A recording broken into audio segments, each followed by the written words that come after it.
something out, Beavis. What? This sucks. Yeah, it really sucks. Whoop. That's not the intro that's supposed to be on here, but oh well. Hello, everybody. Hope everybody's having a good night. My day off went pretty good. I haven't done too much of stuff. Last couple days, it has been pouring down rain the whole time I was on night shift. They got me on closing this week, so fun stuff. It's boring as hell.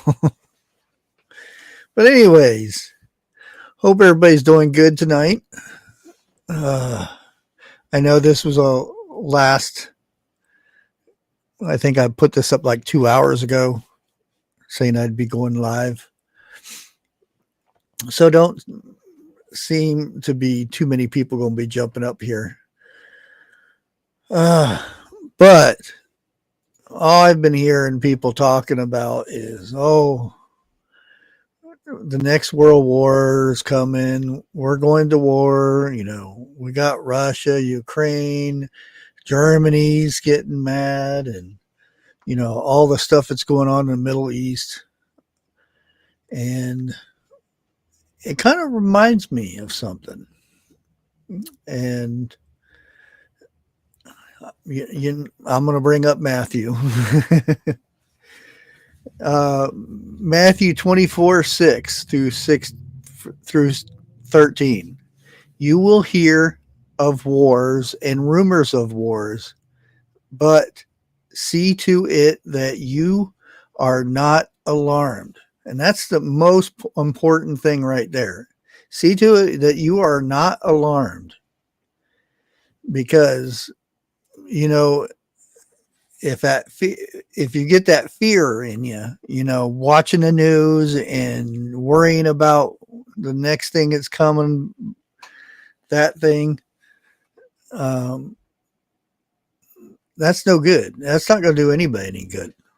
I'm not saying that you just don't ignore everything that you see, but the point being is, don't let this overtake your life. Worrying about it, checking your phone.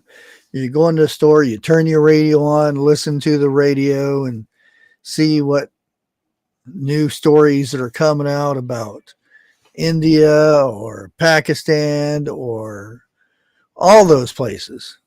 And that's the thing is,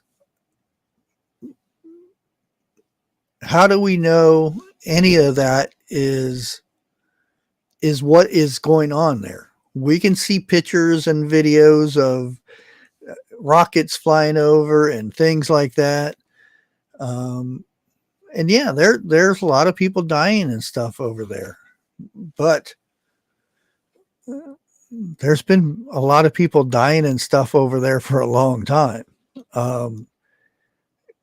How long has Israel been fighting the other countries over there? You can go back in time and name which war and who they were fighting against and everything like that. It's a never ending thing. There's always going to be war.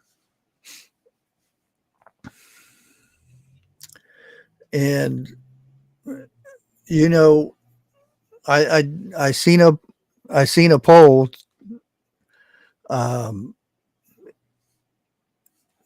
If you think the U.S. should get involved, meaning boots on the ground over there, and you would be surprised. A lot of people said yes, and there was a lot of people said no, but still, that really surprised me. And could you imagine if they had to enlist some sort of a draft? Because our numbers are really low right now, really, really low in our military. So much that when it comes to re-signing up, they're giving them a lot of money for bonuses to re-enlist. So you sit there and think about that. It wouldn't take no time at all for them to, do the draft thingy. Now, I watched a video earlier today, and at first I cracked up laughing, and they had a line of people up with their hand up, swearing in to be Marines. Guy with a big old afro, and next to him was a woman. I'm assuming a woman with pink and green hair. And it kept on going down the line. I'm not going to say who all was there, but the guy says, "Repeat after me." And he says, how did he put it? I blank, meaning you're supposed to put your name in there. And they repeated exactly what he said. And he had to stop and say, "Oh, wait a minute. You're supposed to say your name, not repeat that." And they kept repeating him saying it over. And it was like, wow. Is it really that bad? Is it really that bad? And it was kind of scary. And I don't think it was a joke, because it looked like everybody was serious. And you could see the other recruiters, they were over on the side just cracking up laughing, because it was so hard to get this out. When they raise their hand and they have to swear in to be a Marine. They just had a hard time with it. It just, you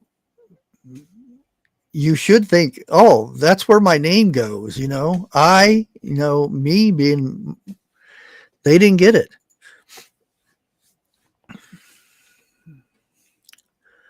Oh, trust me.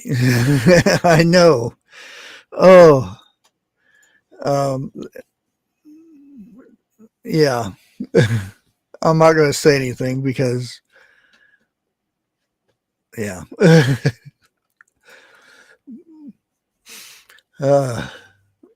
Yeah, it's, and usually I get along with younger people and stuff, because I play video games, I listen to different types of music, and you wouldn't think that an old fogey like me would listen to stuff like that. But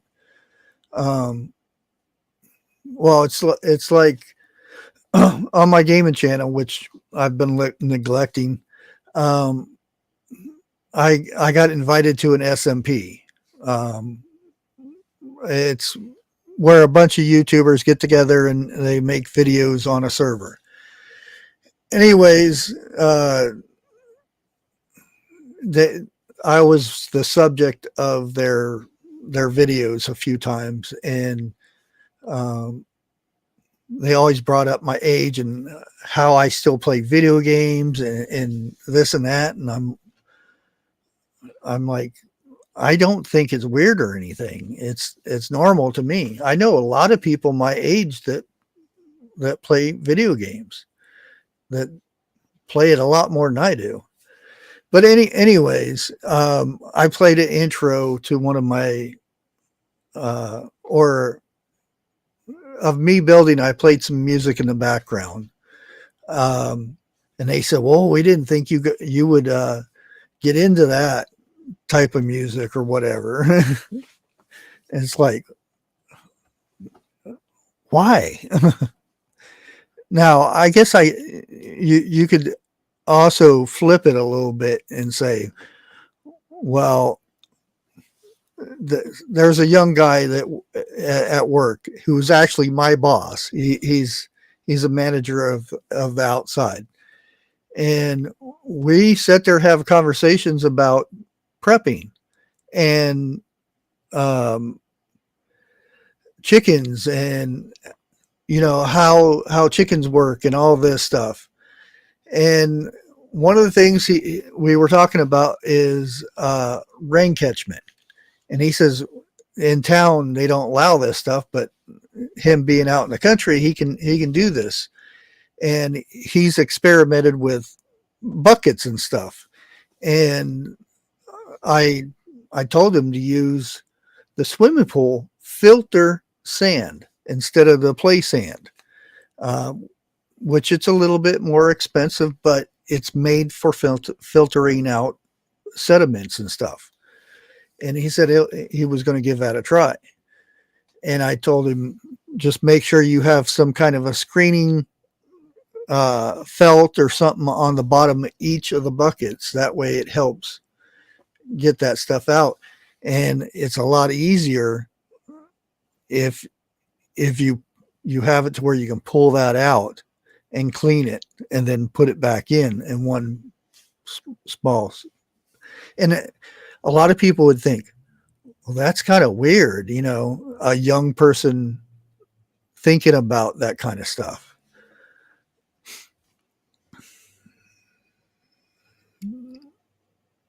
I don't like the title of your video. Why don't you like the title? The title actually comes from the Bible. It's Matthew 24:6. And that's kind of what I'm getting at, because there are people kind of getting paranoid over these wars that are going on and stuff. And part of Matthew 24 talks about Revelation. It's part of Revelation. If you go and study Revelation and get into certain parts of it, it actually, you go into Daniel, you go into a lot of it, Matthew and John and stuff like that.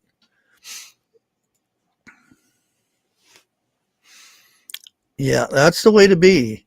I mean, you can be concerned. Like I have a big reason to be worried about what's going on over there. I have a son that's in active military right now. He's back in the U.S. already, but there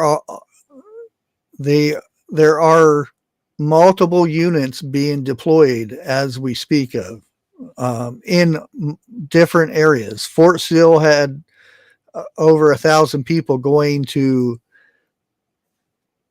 over there somewhere. I'm not going to say, because nobody should know that until they're already there. Michigan just had a National Guard stationed in Afghanistan. So those people who have people in the military, their families and stuff, they should be. I don't know why it always clicks over. Hey, what? Good evening. How you doing tonight? I'm doing well. That's good. I didn't mean to interrupt you. Oh no. I forget what that. There's a meat place down there in Georgia. I think it was Marietta. I said early in a video. I'm familiar with Marietta. That's up near Atlanta. Yeah, a bunch of their beef is being recalled. Great. Just great. I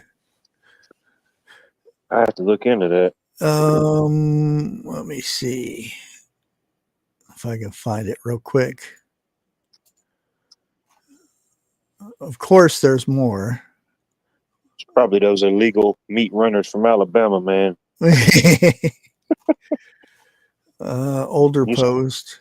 you said it was I'm beef? still wondering about the tomatoes because I think the two places are linked somehow. Oh, here it is. What is the company? Halala? How do you spell it? HALAL.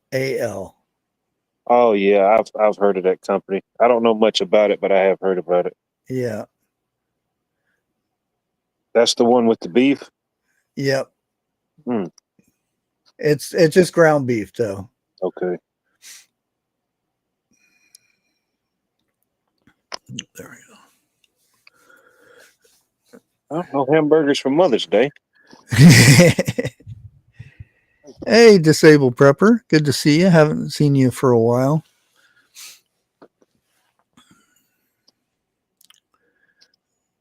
My mom said, she said it's Mother's Day. Did y'all actually think I was going to be cooking or doing anything? She's like, I want y'all to bring me some.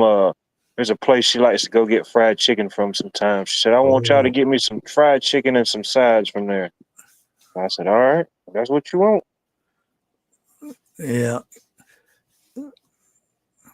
I think there's only like one or two places in Ohio that it actually makes halfway decent chicken. There's a I think it's because nowadays everybody cooks, like if you go to Walmart, they have this machine where you stick all the meat in there. They don't deep fry it. It's like almost like a steamed fried. Yeah.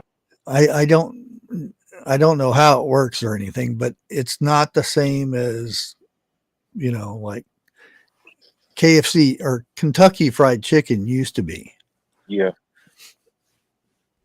Well, I got a ton of flowers, Grace. I planted a bunch a while back just so they'd be ready for Mother's Day. Yeah, mine's all still upstairs. Of course, I've been around plants for the last 2 weeks, so like crazy. Yeah. I think I'm the only one, and it's probably my OCD in this. Whenever I go and see where somebody picks one plant out of a bunch of trays, yeah, I have to fill in that spot so where it's even and stuff, and I scoot it all down to the front to where it looks good. Yeah. So in between me going out and getting carts, I'll go over there and make it look nice. Of course, it passes time too, especially when it's pouring down rain. Oh, I bet. We got some rain here today. My feet have finally stopped pruning. I've been barefooted all day. They finally stopped pruning.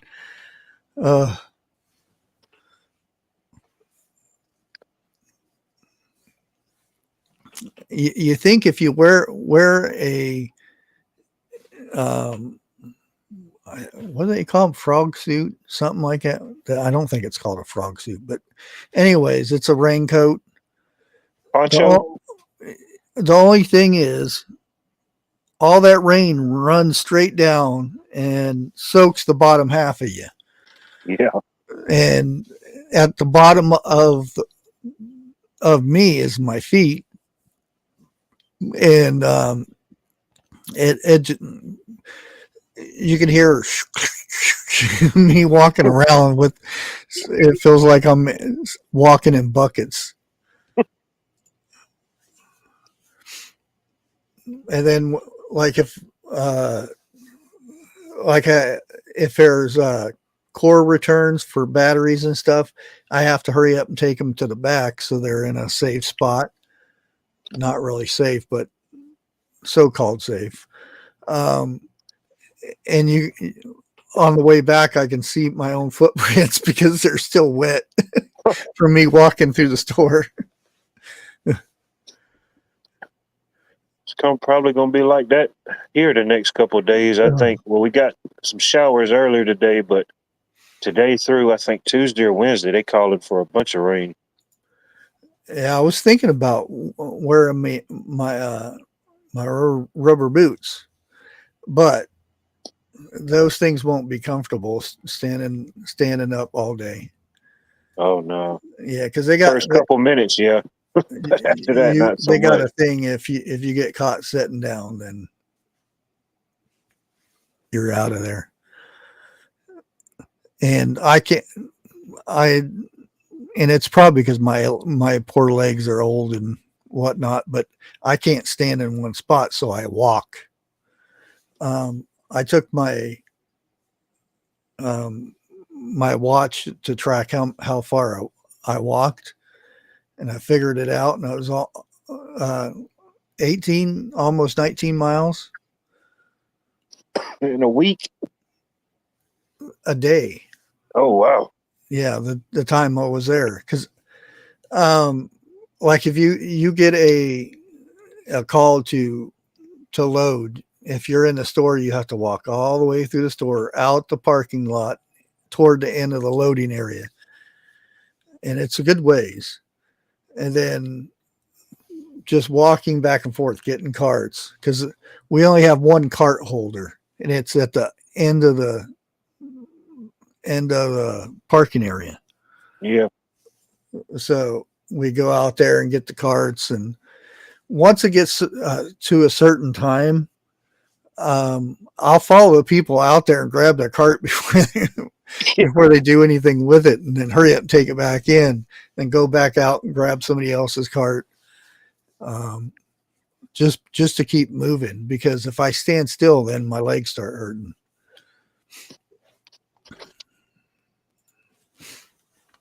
And then wasn't my job, but I was, because one of the if you know what Roll King is, you know they have free popcorn. So as soon as you come in, you smell movie theater popcorn, and everybody goes for the popcorn. So that means there's popcorn everywhere. Oh, Everybody drops popcorn because they can't hit their mouth. And they have this little bag, and they wait for it to come out. And for some reason, it goes all over the place. So I started sweeping the floors, because it's a rainy night. It gets boring as heck. So I have to have something to do. Most all our electrical supply houses that we deal with here locally, pretty much anytime you go into them, that's one of the things they all have is popcorn. Read the title, and you should know you should know your Bible. We can't read, man. But I mean, I can see from a sales standpoint, having something as simple as free popcorn. I mean, that would make people, you're going to spend something. If nothing else, you're like, dang, now I need to buy a drink because this popcorn made me thirsty. Yeah. And they have the free coffee too, which is you can pick which kind of coffee you want. They have different types of coffee, the fancy ones. Ain't bad. But the one thing I sit there and try to keep an eye on when somebody's making their coffee is where the coffee area is. That's where they put the salt for the popcorn. Oh no! And it's in a smaller size sugar thing. That would ruin somebody's morning, I promise you. So I'm like, I wonder how many people put that salt in there, because it says salt, but if it's turned around, somebody's going to think, oh, let me put some of this sugar in there. Ooh. Man.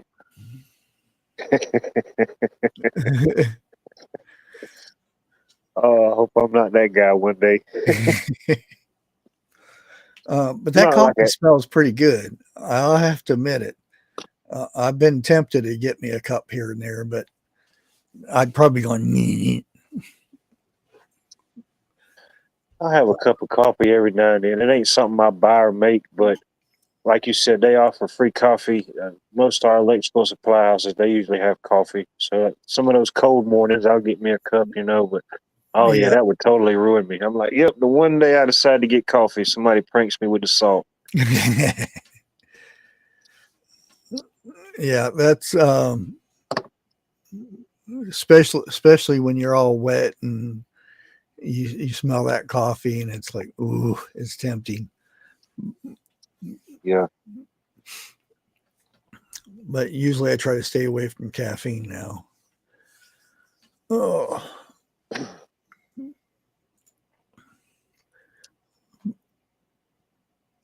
But I did see there's something interesting that did pop up in the news, and this is a few hours ago.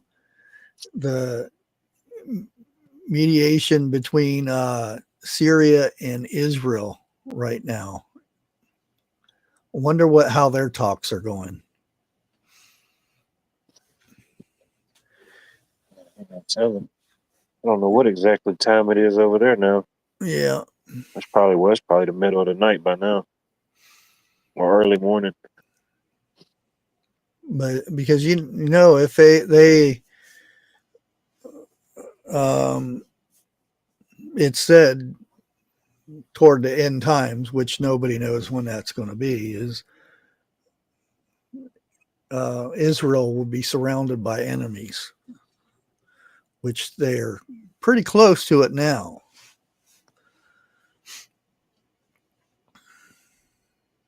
And I don't know what they're talking about or whatnot, so it's hard to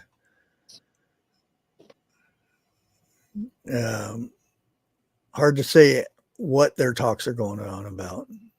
There's a lot of people that are speculating that they're at odds and this and that, but they could be exchanging recipes for all we know. Yeah, it could be. Oh, they're having a meeting. Oh no, they could be talking about their kids or something. Yeah, talking about what they're going to do for Memorial Day. Who knows? Yeah. That'll be here before you know it.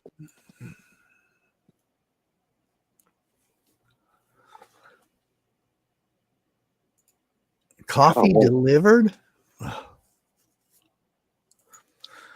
You didn't go get some $20 coffee from Starbucks, did you?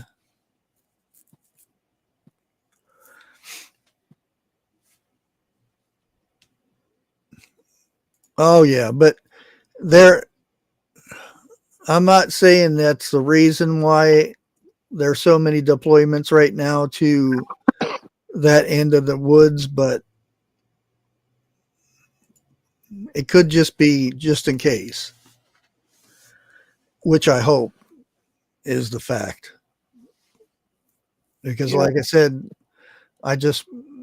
when I was talking to 101 about the warthogs up in the sky, they just deployed the National Guard over 1,000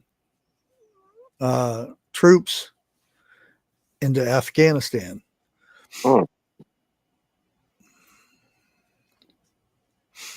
Definitely going somewhere. Yeah. And that doesn't mean they're going over there to do anything. That just means that's where they're getting deployed. I was talking about it last night, and the guy said, "I've never been deployed anywhere out of the country." And I said, "Well, you're lucky." I said, "My son has been deployed in at least 7 or 8 different countries." In your job too, certain jobs, I don't know. Yeah. two, You're more hands-on, definitely. and two of them were in combat areas. Mm. Syria and Romania. And the only reason Romania was because of certain flying things that came over at them. So they were considered combat zone. Gotcha. So, which, you know, my son liked that because he gets more money. I don't like it because it, you know, Yeah. you get worried. Uh-oh. Dixie's giving Jeff a whooping. That's what it sounded like. There's another No, one. she's in there making French fries. French fries. Excuse me, potato chips. Oh, okay. Was she using a whip to slice the potatoes?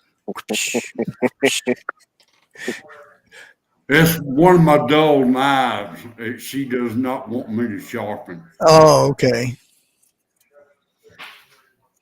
Mm. Yeah, there's more. Actually, there's more in Romania. They're still there. I wish she would whip me.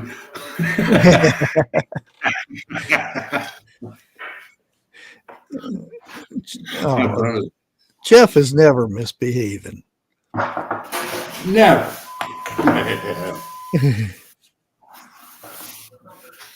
What gives y'all that idea? At least not within the last 30 seconds. Allegedly. No, 30 minutes. Oh, man, check you out. No, man, she's holding a knife. Remember. I ain't stupid. Yeah. Oh. Yeah, Checking my email and everything, and I think I checked it about 6 o'clock. And I said, nah, he ain't going up tonight. Next thing I know, popped on YouTube, guess who's up? yeah. It was probably around 6 o'clock when I put this up here. Well, I figured you'd be too tired. Oh, today's day off. Oh, really? Yeah, I close all week, so this is my day off, and then I'll be off Saturday. Not sure about Sunday yet. Okay. I gotta check the schedule and stuff. I just love how I don't have no supervisor, and I'm the boss when I close because there's nobody else there. I've been there for a week and they already put me to close the place. Makes the job go by smoother when you ain't got nobody directly over you like that all the time, you know? Oh, I don't know. Yeah. I like the daytime because you're busy, you're loading and stuff, and it goes by so much faster. Probably when about 6 o'clock hits, it just drags so slow. And it's like I said, it sucks because it's been raining. And of course, my day off, it's nice and sunny out. Heroic? Or is it historic? I didn't see him come in, did he? Yeah. Who, Danny B said, hey, heroic. I'm going back to check now. Oh, Hook and Hustle. I don't know them. You standing on a corner now? Oh, no. What's up, buddy?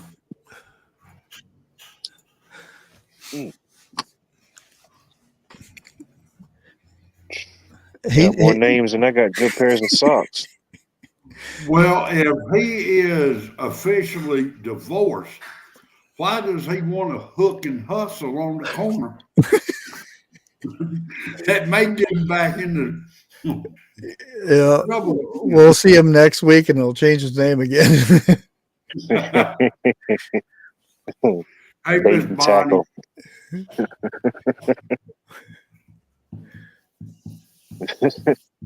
Hey, Rip.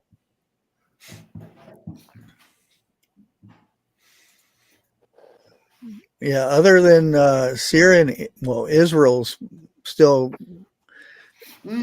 They're supposed to be actually. Oh no, that's Russia. Yeah, Russia's still trying to talk to Fancy Pants, and Ukraine's still doing the drone attacks and stuff, and Putin's still trying to talk peace. Well, now, hang on. Because I've been seeing something up on YouTube I've not heard nobody else talk about. What's going on with all these wait a minute, fire NATOs over there in Israel? And then they got a dust storm coming in right on top of that. I don't know. You know what I'm talking about when I say fire NATOs, right? Yeah, a tornado that's A fire. Yeah. Yeah. Uh-oh. But I don't know what happened. Dixie But, cut the wrong through. Yeah, I hadn't been tracking a whole lot of news, not besides what I've seen or somebody else talk about. Yeah. Yeah, well, But now, go ahead. Like the thing in Russia, yesterday alone, 500 drones were shot down, and Putin is still trying to talk to him about peace. Russia's doing the ceasefire unless fired upon scenario, and Fancy Pants won't talk to him. So why is everybody still backing that guy? I don't understand it. When you have one side trying to talk peace and you're not listening, you're still sending over hundreds of drone attacks.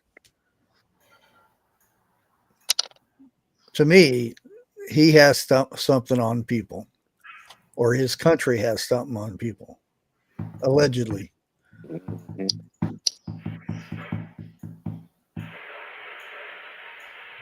Is that too loud? 500 drones, over 500 drones in what time hours. period and what time frame? It just says in one day.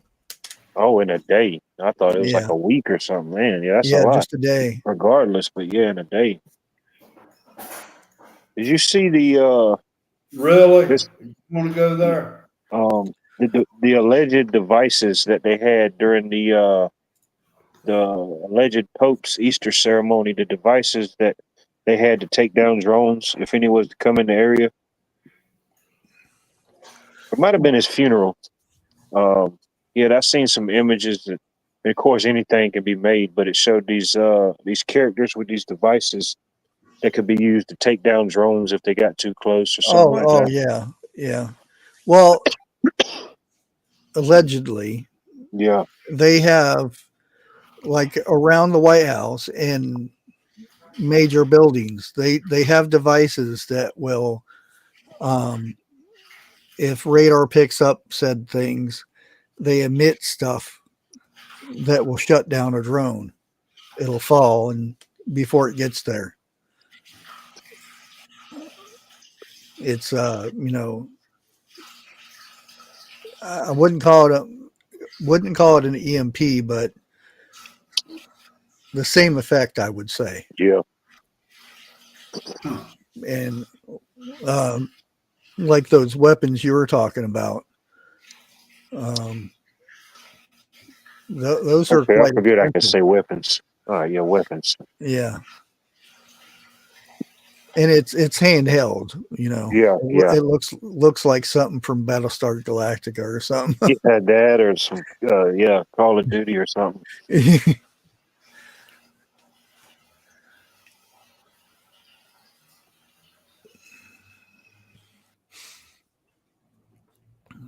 Be careful of that chamomile lotion.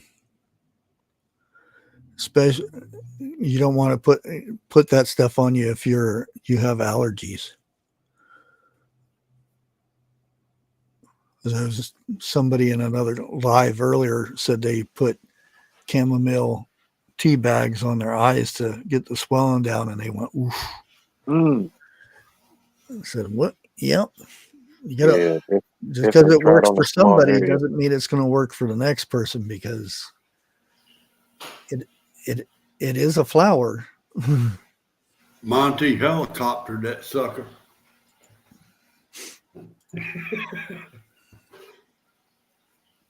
Knock on wood.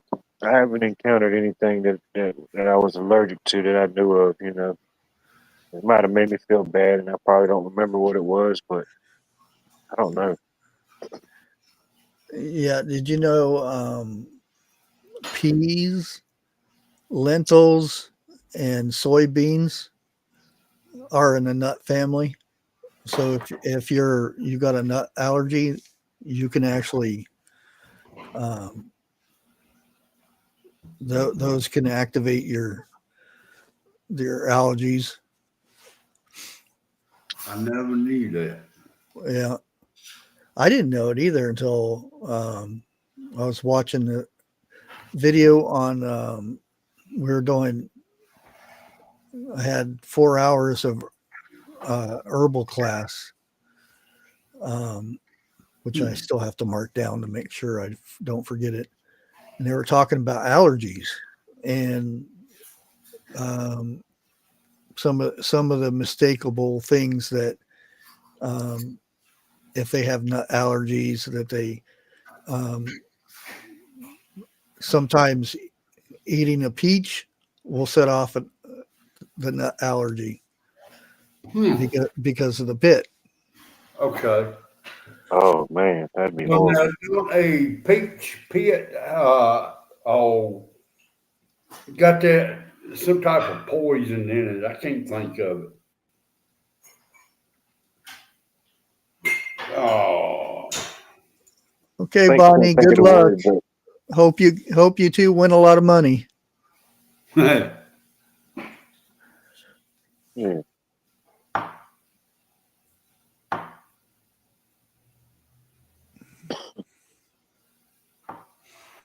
So it's about Yeah, that time for the that's the peaches. word. What is it? Yeah, legumes. Yeah. Legumes. The legume family. I'm glad I'm not allergic to peanuts. I hate Yeah, um, Survivor Man was out in a jungle somewhere, and he found some peanut bush, and he dug them up, and he roasted them on the fire, and he says there's nothing better than roasted peanuts. nothing Mm. better. Okay. Arsenic. Thank you, Mary. Oh, yeah, they could be. A lot of Yeah. pits do apples, pears, um, Cherries. Some cherries. yeah, yeah, cherries, and that's not the. And some are worse than others, but Yeah. Right. if you eat a lot of it, then you would probably. You Ooh, eating on the yeah, peach pit, Actually, man. Let me know. I'll send you some peaches. You need the real thing. yeah, I think I go in tomorrow because they have a very beautiful um, um, water bath pot with a glass lid so you can see what's going on. Because I hate lifting the lid up to see if it's boiling. And I've got the old fashioned, you know, the blue with the white speckles on it and stuff. Yeah. Yeah. And it has rust spots where I put JB Weld to hold the water in and stuff. And I'm thinking of getting that since I get 15% off. So I might, Audi's had a thing, which I shouldn't have bought, but it looks so good. Pineapple spears in coconut water. That's it. It's pineapple, coconut water. That's all the ingredients. And I put that in the refrigerator and I forgot about it for 2 days. And I opened it up and drank the juice. Oh, it tastes like I was drinking a pina colada or something. And I was only going to have like one or two of the spears and then put the rest back. And I ate the whole jar. Oh man, that was so good. And I'm like, I'm going to can me some of this. So that's my next canning thing. I'm going to can pineapple in coconut water. Now I'm gonna have to go find me some just because you said it tasted like pina colada. Oh, the juice was so good. I was like, I didn't want to drink it all. But I'm gonna have to do a little research, make sure I can use coconut water instead of water. Because usually everybody that I see that cans pineapple, they make the simple syrup thing. And I don't want to put no sweetener with it. I just want the pineapple. And you can use water, but it's so much better you put coconut water in there and then you get the coconut and pineapple. It tastes like a pina colada. Now, wait a minute. Hang on. When I canned my pineapple, I did not use sugar. Yeah, you can just use just water. Yeah. But what I've done is the peelings and everything, you know, that come off of it, I boiled it. Oh, yeah. Just use yeah. Yeah. And then that was the syrup that I used. And I think, what was it? Oh, about a month ago, I popped the top on one. Dude, man, that's better than anything from the store. Hey, Greg, how's it going? Good to see you.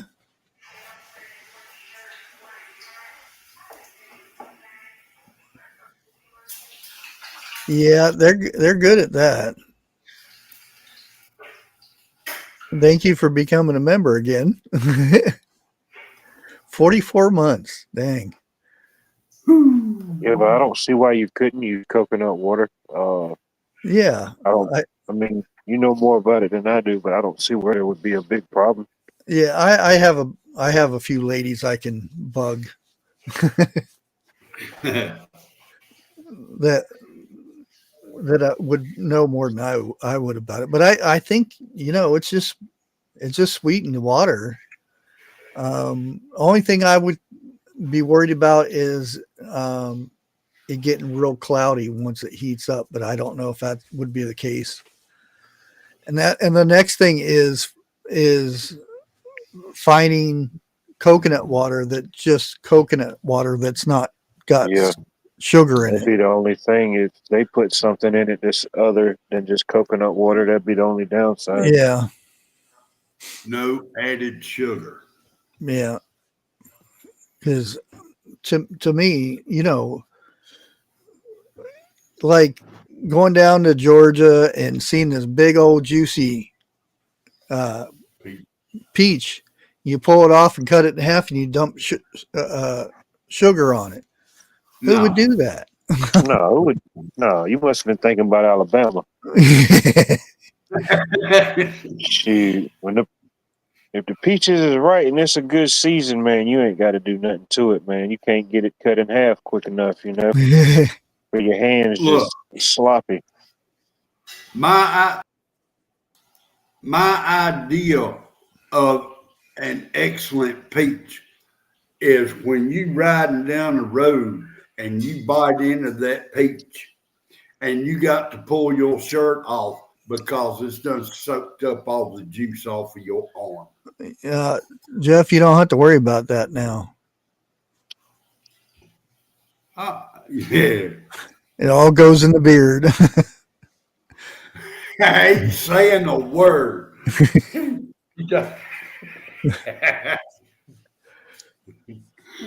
I'm gonna have to try it now. It won't be this weekend because this weekend's Mother's Day, but the weekend after next, I'm gonna have to go right out there and see what's going on with the peaches. It's about that time. Yeah, I like salt on my watermelon too. Oh, I do too, and cantaloupe. Yeah, I know some people that do that. I'm gonna stay away from cantaloupe unless I know it's been grown right, because Yeah, cantaloupe. Go ahead.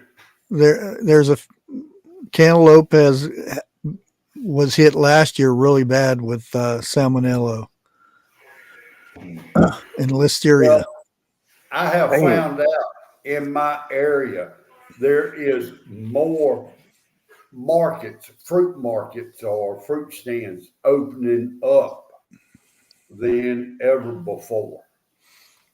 You know. But are they local? Do they go out and get stuff from a local farm, or do they go to Walmart with their food stamps and then go to and set up on the side of the road? Now that I do not know. There's a lot of that. I will definitely agree. Ask them, you know, do you grow your own, or you know, where's this coming from, you know? Or is it grown from Walmart? Yeah. Say, well, buddy, these are the finest Wally World watermelons you're gonna get today. Yeah. Have you seen the price of watermelon now? Oh yeah, it's $7, ridiculous. $8. Ridiculous. I got a couple seeds going. I'm trying my luck at it. I wish I had the area for it. I'm just gonna shoot. I got some short season ones going, you know. We'll see how these do, and if these do well this season, then I'll try the other ones next year, you know.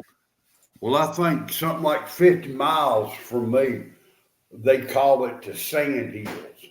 That's where all the watermelons and cantaloupes and the peaches are grown. Sand Hills?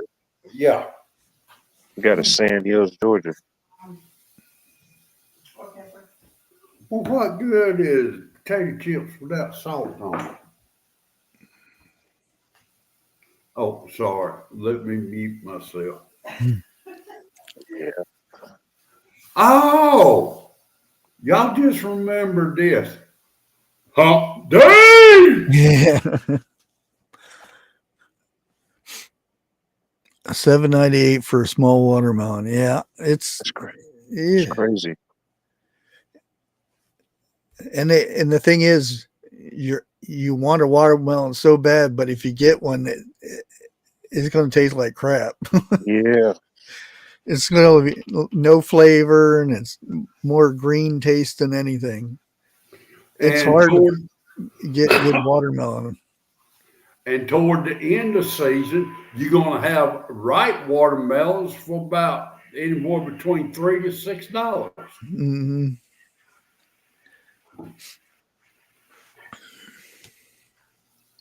It's one of the local nurseries I go to sometimes. They got a indoor produce thing, and everything in there comes pretty much locally, or it lets you know where it's from.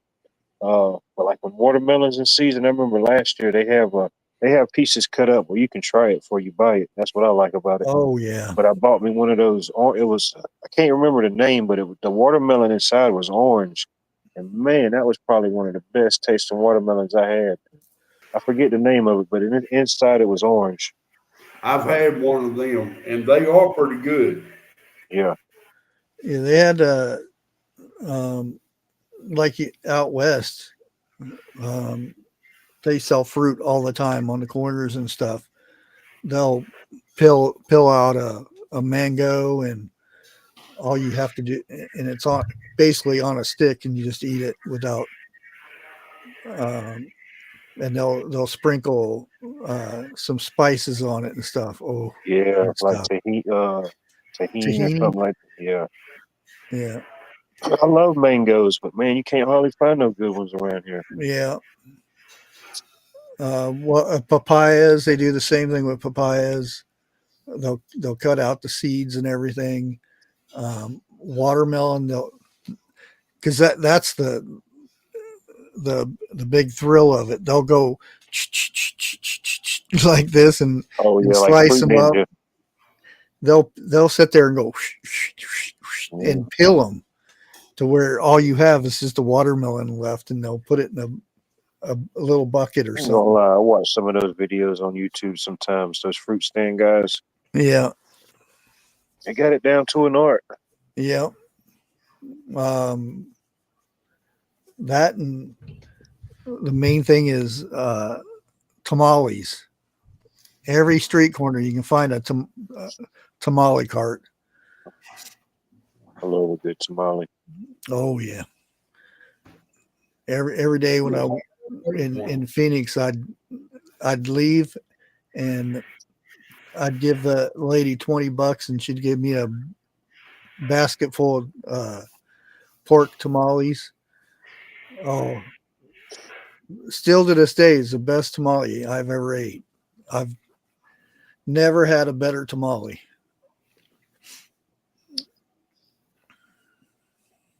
A while back, I worked on the other side of town before I had this job, and had my normal routine, get off, probably stop at a particular store, get me something to drink. Well, I seen this lady. It was an entrance to a neighborhood back there, and I seen she was at the back of a van, her and this other lady, and these people were lined up, looked like she had food. I said, dang, if she's selling some stuff, she's probably got something good. Let me ride over there. And I asked people, I said, is she selling food? She said, yeah. I said, what she got? This, tamales, something else. So I went up there and I said, and I got some tamales from her and something else. But she had chicken tamales and a few things, but it wasn't but a couple bucks. I was thinking, wow. And I tried it and it was good, dude. And it's every Friday I look for that lady for the longest. You know what I mean? Yeah. It was just her and her mom. They was just selling food right there at the neighborhood entrance. Yeah, I always told her, I said I like pork tamales better than chicken, because that's all she used to sell was chicken. And so she told me that she would make me a batch of pork, and every day, boom, give her $20, she'd give me them tamales, and that'd be my snacking for the day. Oh yeah. While I was driving around town. I never tried to make them. I imagine I could. That sounds good too.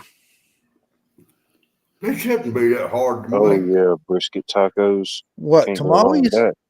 Yeah. Have you ever made a tamale? I don't even think I've ever ate one. Okay. They're not the easiest thing, because I lived with a family that sold them. Even the family that I lived with for a while, they would Thursday, Friday, and Saturday at night. That's all we made, is hundreds of tamales. And you get the miso. Yeah. I don't know if I'm saying that right. Yeah, Anyway, masa. and you pat it out, and then you put the stuff inside of it, and it's inside of a corn husk, basically. Yeah. And you wrap it up like a little envelope, and you stick it in a pot and steam it. Mm-hmm. And I think then, if you had a good one, you'd enjoy it. yeah, just remember to take the corn husk off, Yeah, don't eat the husk because unless you like that type of thing. I see so many people, it's like, why is it so crunchy? They go and eat it, and they eat the corn husk. I'm like, unwrap it. I love to see that happen. That would be so funny.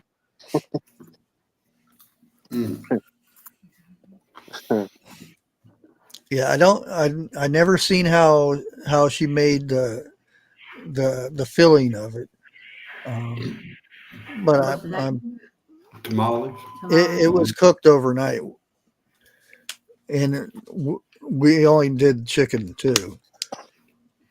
But even by today's prices, I mean, you could make some up pretty cheap, you know. Oh yeah, you get the big bags at like Walmart and stuff, Yeah, and all it is mixing water with it and yeah, some mix with salt, some some water and then spices. whatever your filling is.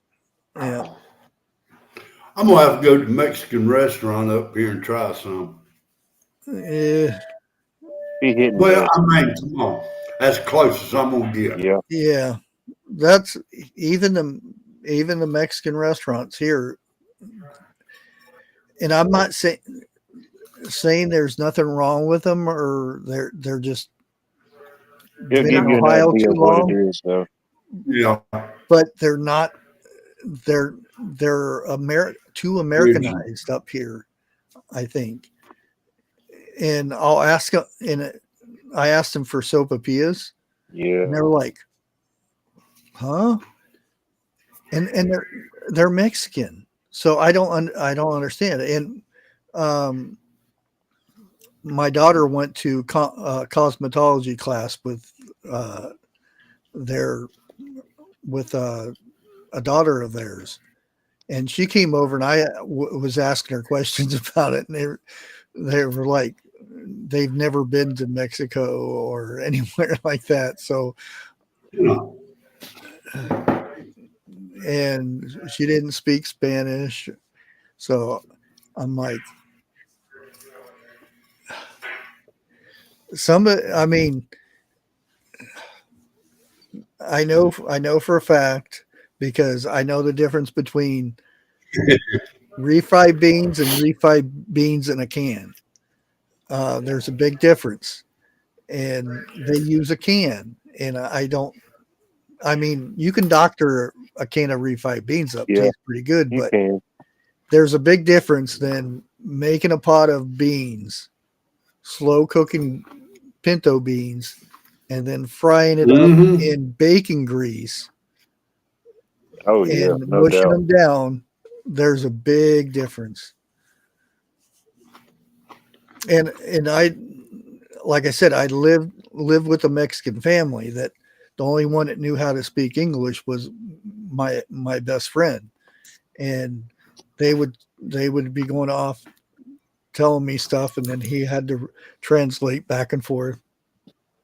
And when I first moved in with him, I about died because the food was extremely hot, and it took me a long time to get used to it. Yeah, big difference between jalapenos and serrano peppers.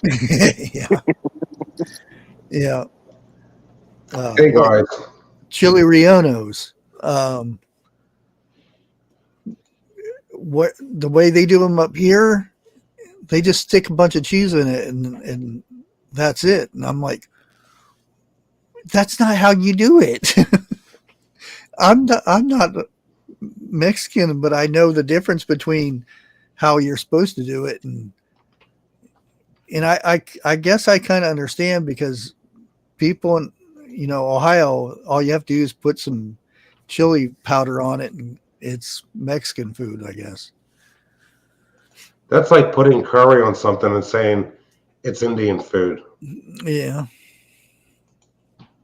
Well, technically it would be because curry is Mexican or Indian food. Indian. Yeah. I'm not a big fan of Indian food. Yeah, it's like eating at Taco Bell if you're I've not never eaten used a to it. I've never eaten at Taco Bell either. uh, I Hey, does used to, anybody have any favorites for who the new pope might be? no. I used to love the Mexican pizzas in Taco Bell. That used to be my favorite, and they used to have I think it was a Supreme burrito was really good. Well, surprisingly, last time we went to a Chinese restaurant, I think was 15 years ago. They had pizza Sorry. that wasn't bad. Oh yeah, Texas. Oh yeah, Tex-Mex. That's some good stuff there. But like I said, I grew up a lot of time in Arizona, so and New Mexico too. That's where I stayed with the my friend's Mexican family. Nobody spoke English except for my friend who we went to school. And on the weekend, we all sold tamales. And I got picked on all the time. So I'm not going to buy no tamales from a white kid. I didn't make them. I'm just selling them. Even though I did help make them. But I think it was aluminum. She would have this big pot. I don't understand how that thing heated up on, because it was a gas stove, but still, that thing was huge, a big aluminum pot, and there was, chicken, and she would do all chicken, so it was like multiple chickens in that pot, and then the other spices, and you can see leaves floating around and bundles of peppers and stuff, and then she would take all the bones out of it and then mush it up with of course they didn't have a blender, but a little hand thingy. Cook them. I just realized my initials are up here on the board.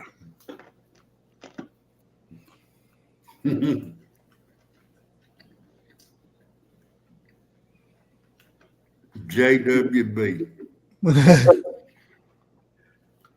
Or you could say John Wilkes Booth. Initials. Nobody's going to hold it against you. It ain't going to do them any good if I do. You never been to a Taco Bell either? No, I've never been to one. 80s, like I said, in the 80s was real good. Last week I tried the Taco Bell and Well, you know why they banded that little chihuahua, don't you? Because he always run for the border. My wife worked at a Pizza Hut when she was in high school for a few months, and she said all the stuff in their pizzas is frozen. Oh yeah. They just thought everything is like, even most of these Chinese restaurants, except for the prime rib, a lot of the stuff is just stuff shipped in. Well, depends on your Chinese place. Yeah. Ours, they go to Walmart and get the stuff. Well, all these here little convenience stores that say they got fresh donuts is fresh out the freezer, fresh out the box, right in the microwave.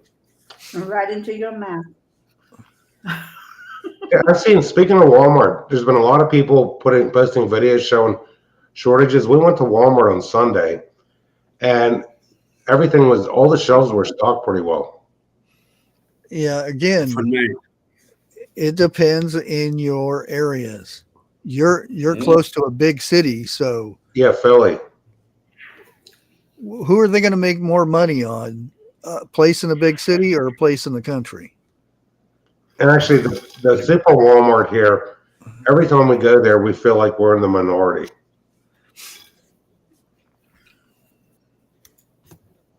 That's all right. Everything's fairly well stocked for now.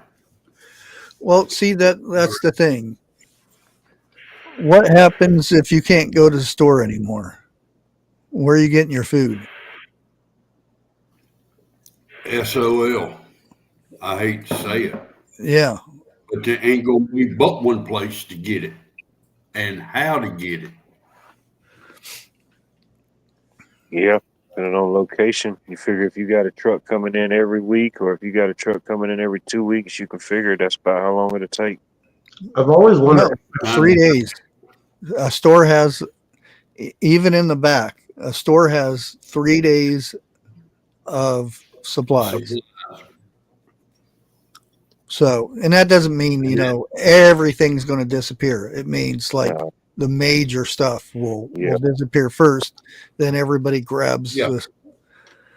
2020 came along. Everybody got ramen and for food, ramen and Spam. And that's the last time any of the chains like Aldi or Lidl even had canned hams in stock. And I wonder how much of the food, like local, is shipped into the Philly ports.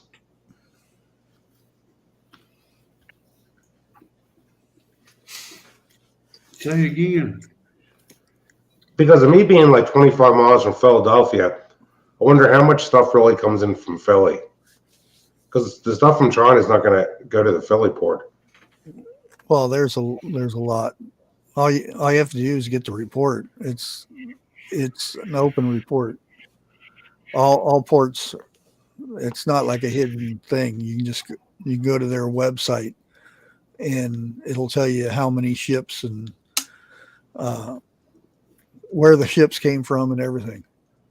Because even if you buy the great value, just give an example, their pepperoni or lunch meat, it doesn't tell you the country of origin. It just says, someplace from Walmart. Mm-hmm. Well, that's the thing is, even meat and stuff, it'll get shipped here and then they'll package it. It was packaged in the United States, even though nothing in that package or even the plastic was made in the United States. It's just assembled here. Packaged. Do you think the Walmart brands of lunch meat is all from China? I don't know. I don't eat it. I just wondered. From Uruguay. He helps those who help him, who Helps himself. helps themselves. Yeah. There's a story I got that guy that was drowning, and one guy gave him a stick to get over, and he said, "No, God's going to save me." Second person comes by and throws him a rope, and he said, "No, God's going to save me." And the other one, I forget what device he threw out there, and the guy ended up drowning and goes up to heaven and says, "Why didn't you save me?" And he said, "I sent 3 people there to help you, and you didn't help." See, It makes sense, Beach Charming stepped out for a smoke. Did you see any white smoke? I can't believe the coverage on TV about them selecting a new pope. Oh, yeah. It's like the royal family. Who the heck cares? Yeah. Already? It's like,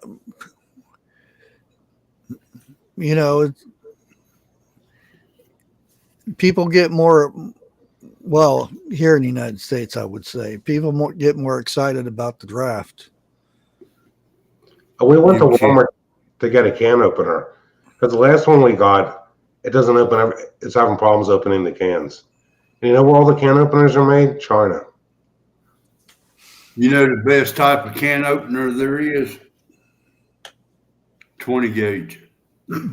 Even the manual ones that you turn by hand, you use them 2 or 3 times and they stop turning because they're all made in China. I've still got one it's probably about 30 years old. Hand crank one. Yeah. Of course, I have to squeeze it a little bit harder because the little gear thing is worn down, but it still works. I have one in the garage in my backpack I haven't used in 40 years, and I never had a problem with it. Jeff has a can opener on his key ring. Yep. But Jeff, if you use a 20 gauge, okay, you don't want that in a can. What, you worried about a little lead? Yeah. Unless you'd go on a diet real quick. Or gain weight from the lead pellets. What was Trump's big announcement? I went to Truth Social. I didn't see anything all that big. Oh, he's what was it? Well, I got a letter wanting me to be part of his new, what's it called, our TV streaming service. Really? Yeah. Provides a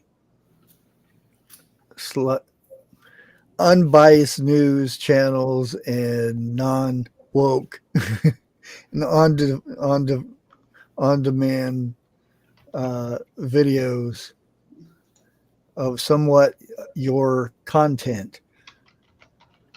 And again, other providers like Newsmax and Real American Voice and some other ones. I don't know. I've opened up cans like that also with a knife. Yeah, all you need is a flat stone to rub it until the top part of it, top edge goes away. Sidewalk works pretty good too. Mm-hmm.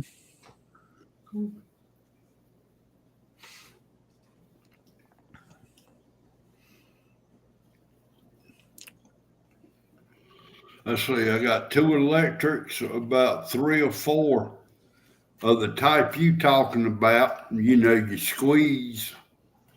And I got that one on my keychain. Yeah. And compared to the ones you squeeze, I prefer. P38. Yeah.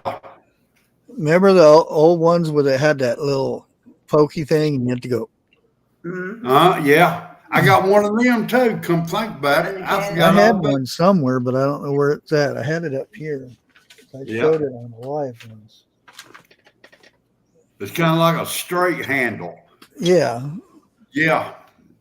Well, technically, you can flip it around and try not to poke yourself, but you can use it to peel your potatoes too, because it's kind of flat on the side and it's got a sharp piece in the middle. I ain't never thought about that. Yeah.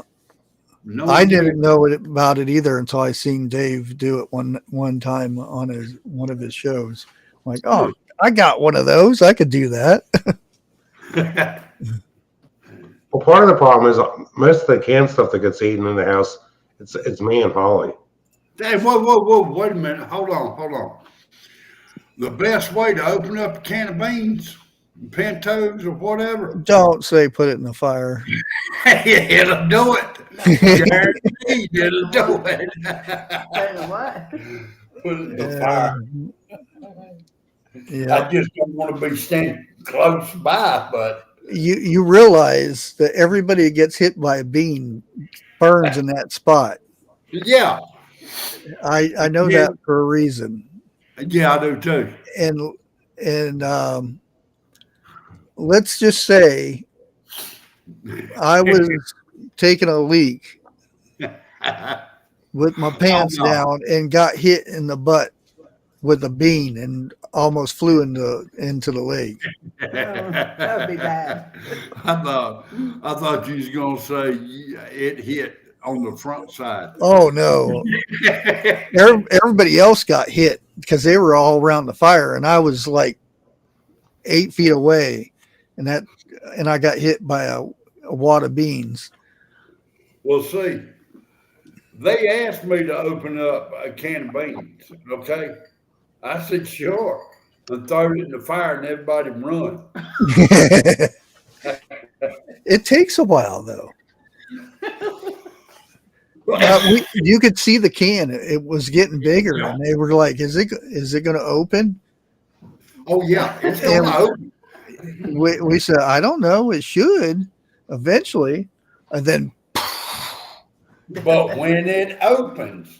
You're not eating any of them beans because they're all gone. Okay. But people for a couple of miles will hear it. Yeah. You reckon?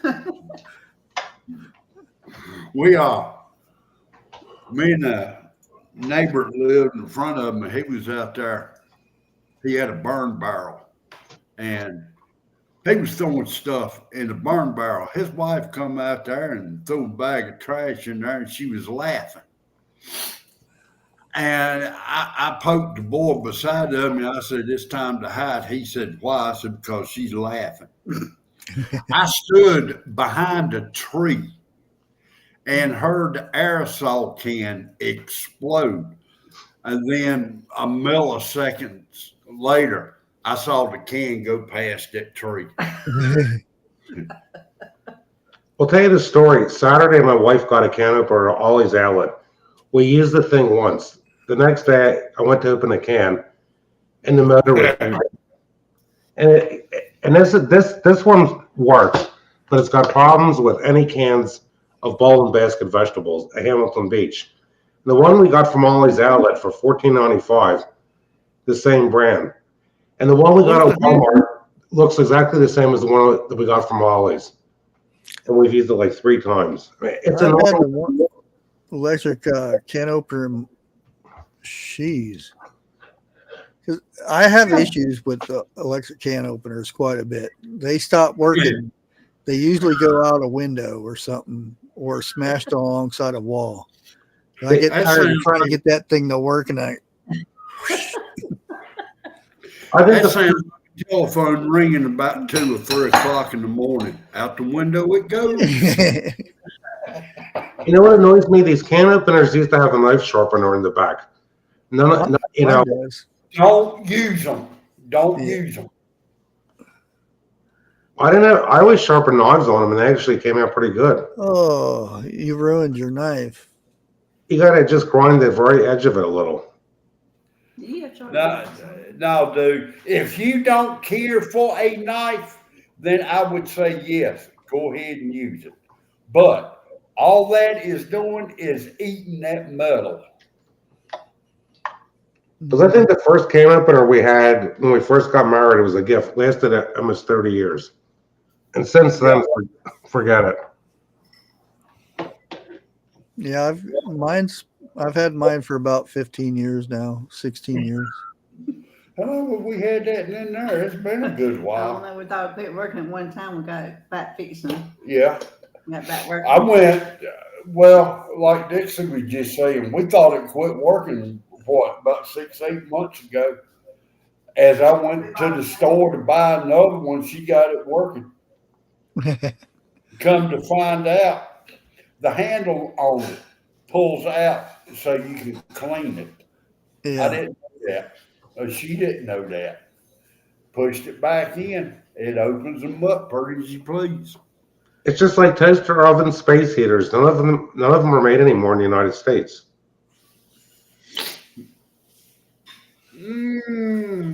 Well, nothing's been made in the United States for a long time. The only thing assembled in the United States, but they ain't been made here. The only thing this country creates is debt. That's about it. That's why I like these Canon. I don't know if, I still have one over here. Superb. I'll be going to that next month. Tammy, probably for the next 2 or 3 days. And those jars are so clear. I still can't get over how clear those jars are. I still have not seen that video yet. And they're made in Georgia. Go dogs. Which I think he's building a plant up. Pretty sure you done told me where. I forgot again. I can't remember now. I have to look them up myself. There's a lot of stuff made in the South. Pennsylvania, there's no factories that are making, like, let's say, mowers, tellers. In the South, states like Alabama and Georgia are making a lot of farm equipment. Not John Deere's. That's way south in Mexico. Which they're talking about coming back now. Well, now, if Trump does what he says he's going to do, take my word for it. It's going to take longer than any 4 years. And there's already companies. There's NVIDIA. There's 3 places in Ohio. They're that they're building plants. Yeah, now I saw Um, that. And they're Um, moving to a one place of in- the Japanese cars, I can't remember which, Honda or Toyota or something like that. They're building in Michigan to make right. them here. Well, now, before they got real bad and everything, we had two plants being built to make electric cars. One the cars, and the other one the batteries for it. You know, I'm not going to say because one of them is in my backyard. There, I said it previously on another show. Kubota was smart. They've got factories in Europe, the United States, like the one down in Gainesville, Georgia. They got factories in China. They got factories in India. Like these companies that are smart, okay, instead of making the stuff in their country and just ship it abroad because of the cost of shipping and tariffs, just build a factory in another country and make all this stuff there. Well, something got brought to my attention, and I have forgot all about it. Every president except for Taft, and I don't know about Trump, is related. Listen to this. This is in February. Okay. Just in February, the month of February. Apple announces a historic $500 billion investment in a U.S. facility. Automobile. Overland AI opens a new factory for manufacturing advanced ground vehicles. Oh, hold on. What life disconnected? There's been a total of $8 trillion of promised investments in the U.S. That's never happened in such a short amount of time. And one thing I found at Bushcraft, Reagan was against tariffs. That's one thing I disagreed with him over. Friedman Seating Company expands Chicago manufacturing facility, adding $4 billion for that. Toyota to start production in North Carolina automobile battery plant. ZM Trucks choose a San Bernardino County for first North America plant. Electrocart expands Ann Arbor facility to strengthen U.S. manufacturer. And I don't see a price tag on that one. Energy coming or Corning to invest in $900 million in new Michigan facility. ES Foundry to supply 300 megawatts of U.S. made solar cells. There's a lot. You know, I can go up and down this list. There's probably a good 50 of them at least. Flex expands U.S. manufacturing capacity with a new Dallas facility. TMEIC announces full operation of new Westport inverter factory in Texas. Orbis Corporation opens a new manufacturing plant in Greenville, Texas.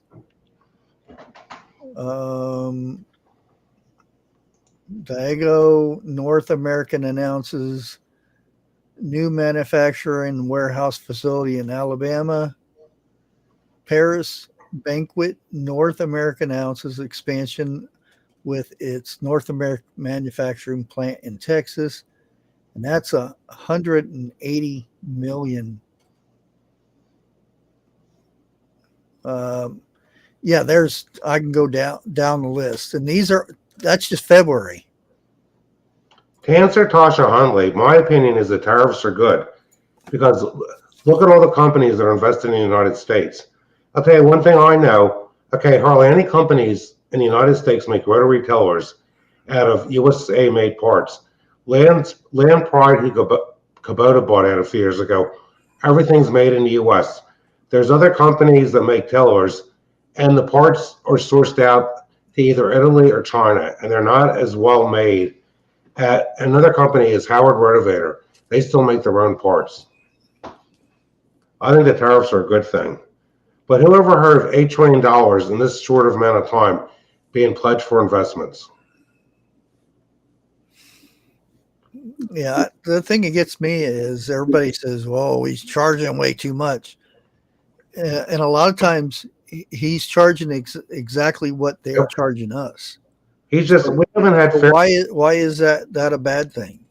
We haven't had fair trade since World War II. We rebuilt Japan and Germany after World War II. And what do? They put tariffs on everything we were sending over. And the thing is, I'm so sick of the fake news. Oh, the way we're treating our allies. The countries in Europe are not our allies. They've been socking it to us for since 1947. Like I said before, Reagan was against tariffs. That's one thing I disagreed with him over. And you figure our trade deficit really started getting out of control when LBJ was president, and it got worse when Nixon was president. Well, I believe he was against. He says if you can't have, if the tariffs can't be even, they shouldn't be any tariffs. Yep.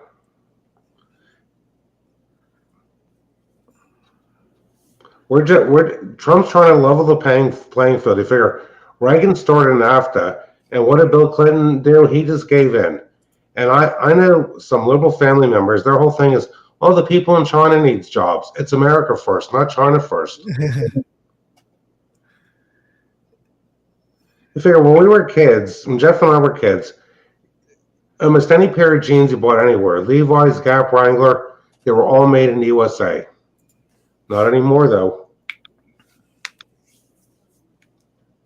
I'll tell you, Regina, I've never liked any of the royal family. And I don't understand what the fascination is with the royal family. If you look at what their ancestors did to people in Scotland and Ireland, it's very distasteful. Oh yeah, just look at history, and not saying that something their family did 100 years ago that you should judge that person over it. Of course, you shouldn't be judging anybody, but yeah, you can't judge somebody by the sins of their father. But you figure the first king of England was King Albert, and his descendants aren't in the House of Windsor at all. You figure Great Britain was really a feudal kingdom after they, revolted against the Roman Empire. yeah, like all these kids are going to be paying debt until they're 30, 40 years old. Well, talk to the colleges that are charging that much money for schooling. The more they get from the government, the higher their tuition gets. It's Like the college my grandfather taught at, every year we get kids that come out from the college to get trees. I'm asking these students, how much is tuition? And they're saying it's like, 75 to 90,000 a year, depending on how many courses they take. More than that now. Well, it all depends what,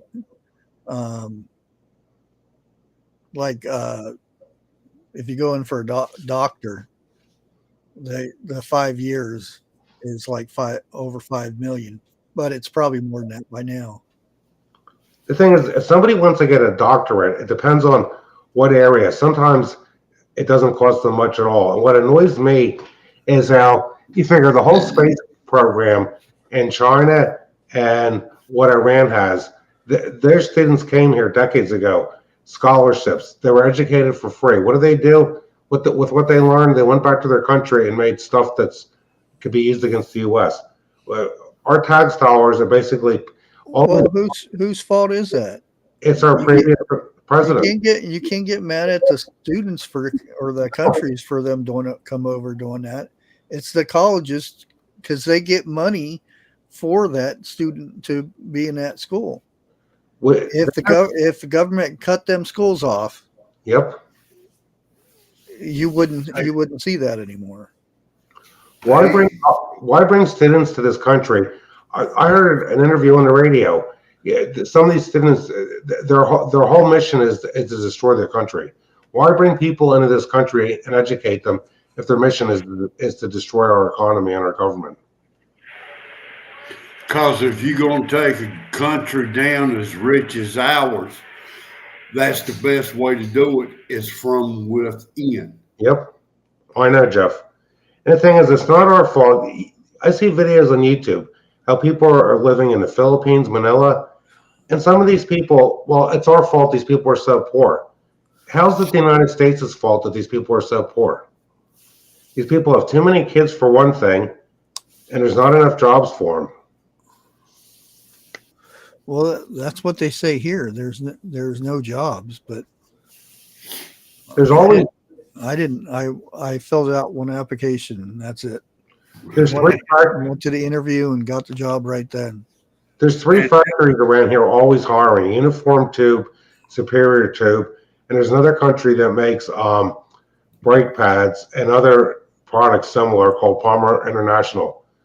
They're taking people on prison work release with ankle bracelets because they can't find enough people that want to work. But how many of them went to work and had to work and then ended up quitting because they had to work? And a friend of mine that's worked at this Palmer International for 25 years, they have one shift that's full of less skilled people, and what they do in their 10-hour shift is about half of what the good shift does, because it's full of unskilled people. When I worked, I done my best to do what I could do the first 4 hours of my shift. And then after lunch, I would slack up a little bit, but I could still get more done in 4 hours than kids today can in 3 weeks. Well, Jeff, these kids get a college education because they have a piece of paper. They think they should just be paid for doing nothing. Yeah, they're learning that's a bunch of bull now. Yep. Because what is it? Last 6 to 8 months, they've been getting fired. The main reason is their attitude and their lack of work. Well, see, that's the thing. They don't want to come in. Over where I'm at, hardly anybody gets fired. The only time somebody got fired, and it was he became boyfriend to assistant manager. So if you're in a relationship, you can't work there together. So that's how he got fired. Everybody else just quits. There's I think 4 people in line to quit this week. Well, from rumors from what I heard, because people like to jibber jabber. Yeah. And she's ready to quit, and we probably won't see her. And there's somebody that was supposed to show up last night that didn't show up. Right. Things like that. That's a majority of it. They don't care. They just quit and go to the next job. Well, to me, it's like this. If I owned a company, I'd just be darned if I'm going to pay somebody top dollar that just got out of school that don't know nothing about the job. Work your way into it. That's what they're wanting. They could be book smart, but they have no idea of what's involved with how, let's say, a certain factory, makes a product or anything. Exactly. I would love to see you wearing a suit and tie, Jeff, bossing people around. Boss man, I have. And I fired quite a few of them too. One quality I like in Jeff is, I think if you have a problem with someone, you're good at pointing out where their flaws are. I mean, there's too many young people in this country. Unless they grew up in a farm background, you're not going to find any young people going out in the field doing what I'm doing. Rototilling soil, digging stumps out by hand, digging the sod out, then planting little trees. Well, you know, I used to think the same thing until I moved to where I'm at now. There is a lot of, I'll say youngins, okay? And this is farmland out here. You go out driving during the day, you're going to see a whole bunch of young kids out farming. You know. Oh yeah. But now you get up in the city, you talk about farming or something like that, to them, that's dirty. You know, well, let me tell you something, and I've been saying this for years. Let me get on my phone and do what was that game? Yeah, texting. Where you had to it was a Facebook game when Facebook had the games and stuff. I forget, Farm World or something like that. Well, see, it took people in build overhauls to build this country up. It took people in suits to destroy it. You're absolutely right. And it's, I was going to say, the family farms are dying. There's a big thing to do in our area. It's about 8 miles from me. It's called, that's it. there's a farm in Temencian Township called Freddie Hill Farms. And the original owners died. And I guess the kids don't want to do it anymore. And they had an ice cream store. They had a miniature golf course. They would have hay rides in the fall. And the township's concerned that it's going to become another development. Oh, Jeff. It's right here. If they out there working, I'm not going to say a word to them, because look at it like this. You're going to make mistakes. That's how a person learns, is through their mistakes. But for somebody who's sitting in a chair in the house, well, I can't do that. Well, get your ass up out of that chair and go try. You know, plain simple. Guess what I had to do yesterday? Would you Tossing hay bales Oh my God. on top of a trailer. How much are they going for a bale of hay? $9.95. Really? Now, is that straw hay or pine? Straw. It's straw. That's a little more expensive than Timothy hay. And alfalfa is your most expensive hay. What size bales are they? About 60 pounds? Probably. Yeah. Green or dry? There's nothing dry out there. It's been raining all week. We had about a third of an inch of rain to help, but we need more. We're supposed to get more tomorrow night. Oh man, last night it was horrible. I think about 8:30 it stopped raining. And I finally got my raincoat off and I hung it up so it dripped dry a little bit before I put it up. It rained. It missed us north again and west. $2 an hour. I remember when hay was $1.50 a bale, like in the 80s. I hate doing hay and tobacco out of all. And you figure the straw comes from wheat. Actually, I knew the last guy that farmed the park property next to us. He said he the only thing keeping him going was there was so much development. People were buying the straw as mulch, the land developers, for seeding yards with grass. Hey, Joe, Carol. That's what I put down because once it decomposes, it's good for your soil. Yeah. Yeah. I get the stuff that it's supposed to be 99% or 99.9 seedless, so you don't get weeds growing in there. Because from getting the manure for free, there's areas where I've got alfalfa growing on the property. But then once I till it, it's done.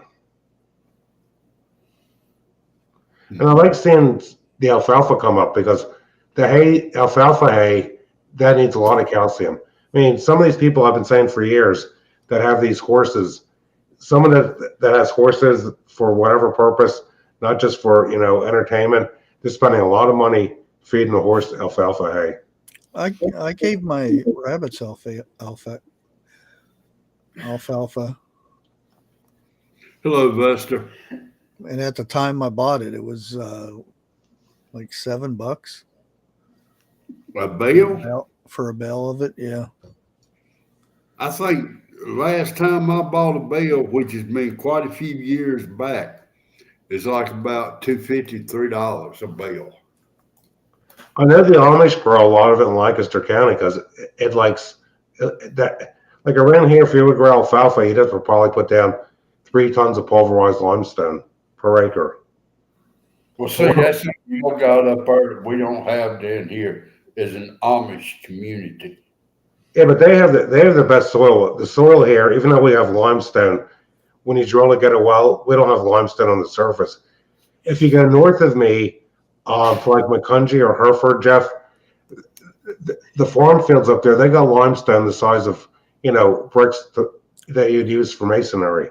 We had I got a call for 40 bags of mulch last week, and get out there and there was already people loading it. It was Amish and his kids out there. Them kids are just tossing them bags up there like they're nothing. Yeah. We got that done pretty quick. You figure most of these kids that grow up in a situation like that, they enjoy doing that type of work. They feel a sense of purpose. And when they get done, they feel a sense of accomplishment. And a lot of people, with the way society is now, when they get done their job, they hate their job. They don't feel a sense of accomplishment. I mean, it's gone to the point with my wife being a nurse. She dreads it. She just absolutely hates it because it's not even being a nurse. It's having to deal with the patients and all the paperwork. You need to get her a channel of her own. State some of the weird stories that she has heard. I'll tell you this, Jeff. Monday is mask day. There are people, Mondays is the worst day of the week, and Thursdays. Mondays, there's people of all age groups coming in wearing masks. And I say to my wife, why don't you ask them if they wear a mask? She said, I don't want to get in an argument with the patients. Don't get in an argument. Take a 2x4 to work with you. I don't think you can do that. Well, Like I've been saying to people, especially around here, being closer to Philly, people have become nothing but a mess. It's like people come out to get a Christmas tree, Jeff. It annoys the hell out of me. They say, what do you do the rest of the year? I said, I take care of this property full time. you get trees next year, don't you? Yeah. That's what you tell them. I mean, they turn the fuck off. People have gotten so far removed from agriculture, except for in the rural areas of the country. People don't appreciate anything anymore. People just take, people go to the store and buy food. They take the food for granted. They have no idea that an animal had to be killed for that food to be on their table, unless they're a vegetarian. Shit, If you was to go to the store and they said the store's going to be closed for a month, what would you do? That's why I'm stocked up. Okay, if you're not stocked up, what would you do? I guess I would go out here and load Shoot my a deer. I think groundhog first of all, because I'd have to wait on that one. I'd go fishing or something before I ate a groundhog. I've ate one, but that's acquired taste. No, it tastes fine. It's just cleaning it is horrible.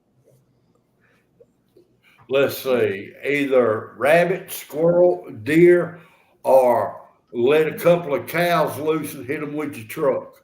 Well, if you remember in the Depression time, we almost destroyed the deer population because there was hardly deer or game around. Well, I don't exactly remember it. I wasn't there, but you know, from hearsay.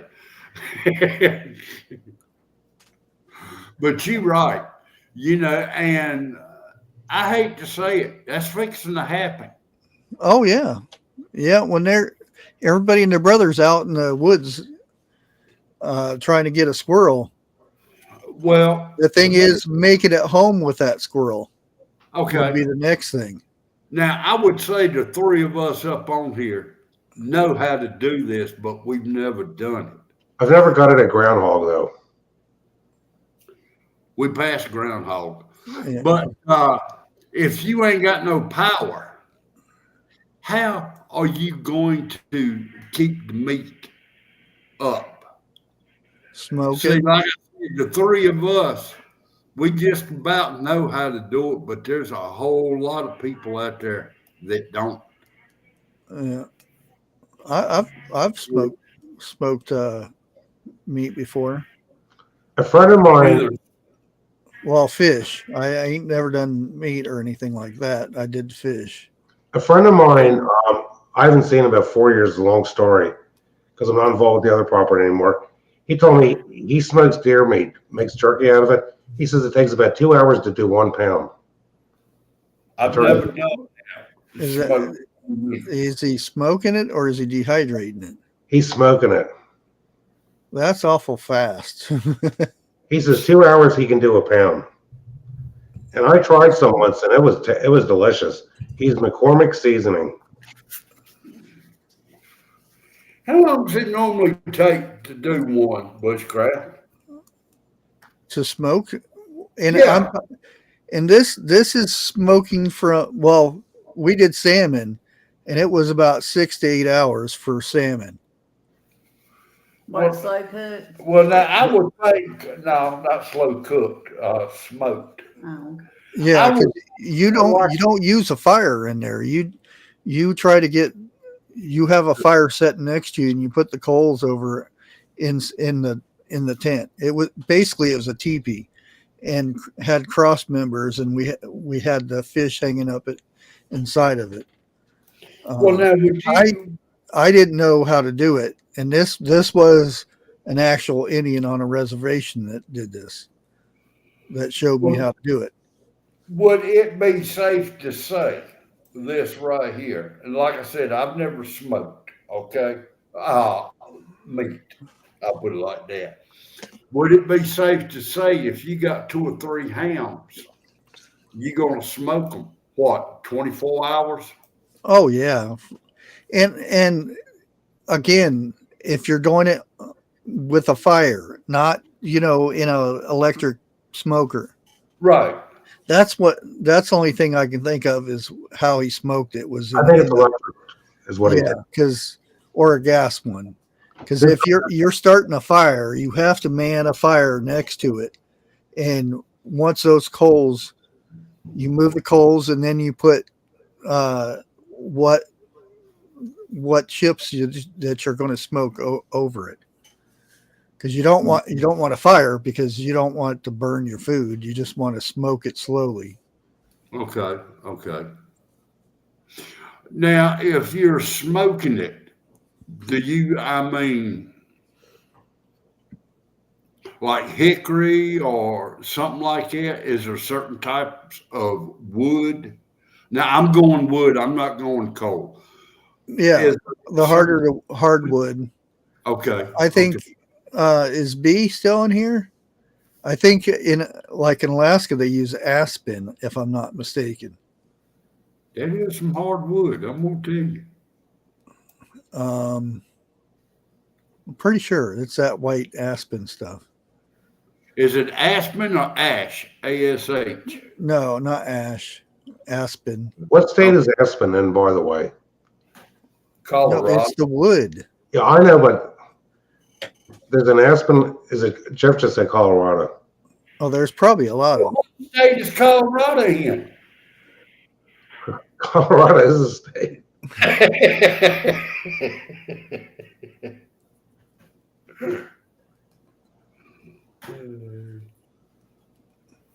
If things get bad, to me, if we run out of stuff, I'm going in the woods. Well, I think it'd be hard for me if it's just by myself. It'd be real easy. well, that's Yeah. what- Everybody says, "Oh, you can't do that. You got to have somebody standing guard 24/7. You're going to stay Yeah. awake all the time." And I'm like, why? Unless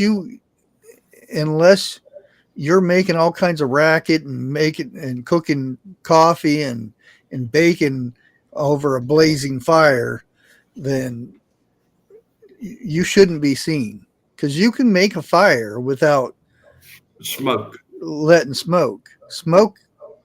Everybody and their brother, if there's no power anywhere, everybody and their brother is going to have fires running. So unless you're way, way out there all by yourself, they're not going to see your fire. Dana said B's having dinner right now. Okay.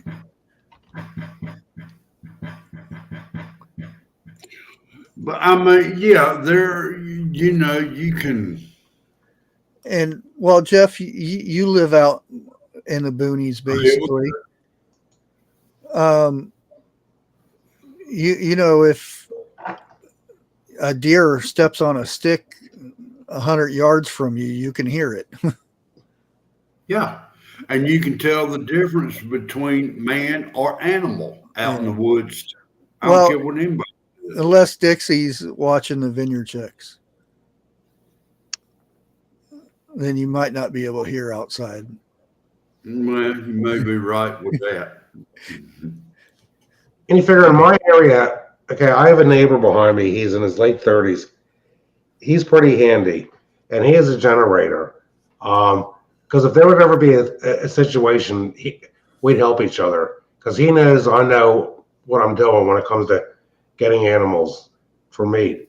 But most of the people around here, they would be absolutely helpless. In the suburbs, they wouldn't know what to do. Oh, They would go around asking people for food and water. That's why they said, and I tend to agree with it now. I used to thought that it was a very high number. They say if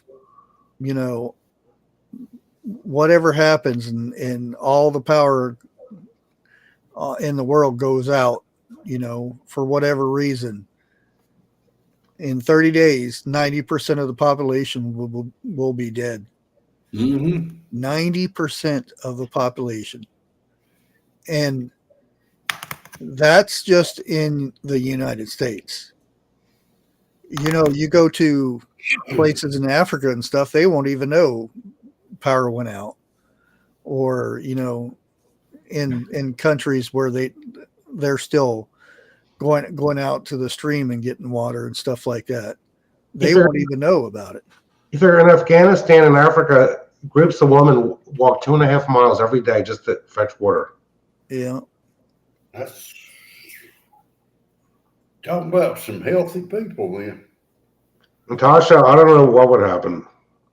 Hell, people right here won't even walk 2 minutes, much less 2 miles. What's up, Dixie? I got to see what the doggies up to. Be back in a minute. What kind of fire are you talking about? To smoke fish? That's the only thing I've smoked, but it's the same concept. Just beef and probably pork and chicken wouldn't last as long as fish, I guess. I would say chicken would probably be the first thing to go. Yeah, beef would last a little bit longer than pork and chicken. But then, it depends. Like pork, you would, if you had the resources, the salt, you'd salt cure it. Because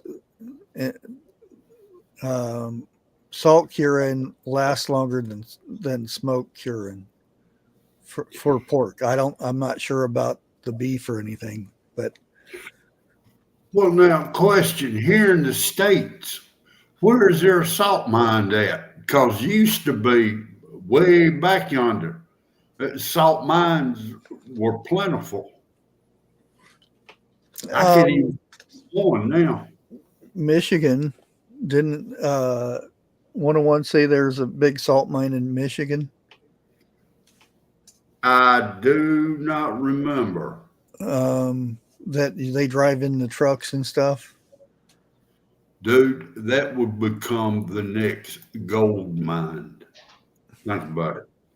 Well, that's, salt and sugar was a rich man thing. Yeah. Or coffee, you would have to go get coffee and stuff, and it was like, or bacon, having a slab of bacon is like, woo. You rich man. Yeah. Well, now, if I remember correctly. And I'm talking about like cowboy days. Yeah. Yeah. My daddy used to tell us that they very seldom had meat. It was mainly vegetables. And when they did eat meat, it was like a rich, something special going on. Yeah. Okay. One easy thing, the difference between just grabbing whatever wood and very dry wood doesn't smoke. If there's moisture in it, then you'll start seeing smoke come out of it. Also, if you I forget what fancy name that it's called, but where you dig a hole and put the fire in there, and you dig a hole from the other side where the fire pit, the air goes through it, that reduces a lot of smoke. It's called the Dakota fire pit. Yeah. Also, to mask smell, because that's the main thing. You can put different types of branches on it to mask the smell. Cypress, and there's different types that you can put on there depending on your area. Dude, you cooking chicken or sausage or coffee, you're gonna smell that for miles. I'm talking about masking the smell of a fire. Oh, okay. Yeah. Not food, because that's real hard to do. You have the bears and the coyotes and everybody coming around. What's that? Find a skunk somewhere. What are you gonna do with a skunk? Let it spray its stuff. That'll mask the smell. Dude. Yeah, then all you're going to taste is that nasty smell. Get the skunk scared, not too far from the fire. Oh, that's like pouring gasoline on a fire and throwing meat on it. Yeah, you're gonna smell skunky bacon smell then. Okay, even before the pandemic, years ago, I'll give you an example, because I hate going to the stores. Let's say back when CVS had 2 cans of pink salmon for $3 on sale. Whenever they had a sale, I would go to the store and buy all the store had. And people ask me, why are you buying so much of this? The checkout person. I said, just so I don't have to go out again and buy it anytime soon. It's good to be stocked up on stuff. It is, but I'm going to say that. Yeah. Well, just not to where they're burning up, but yeah, they filter out the smoke smell. And I learned that from Survivor Man. I started watching his shows again because he has a lot of good tidbits in there that learning things. Not that I would ever want to do it, but he says you can get quite a bit of fluid out of an eyeball if you're thirsty. I don't know. I have to be really thirsty to suck down an eyeball. And blind. Yeah,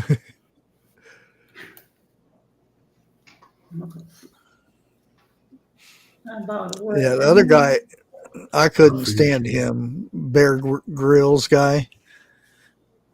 He's the one that got everybody hooked on the Gerber knives and stuff that are made in China.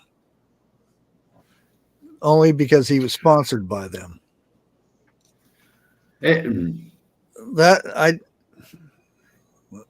I don't mind, people getting sponsors and stuff like that, but for me to tell somebody something is good when I know it's a piece of junk,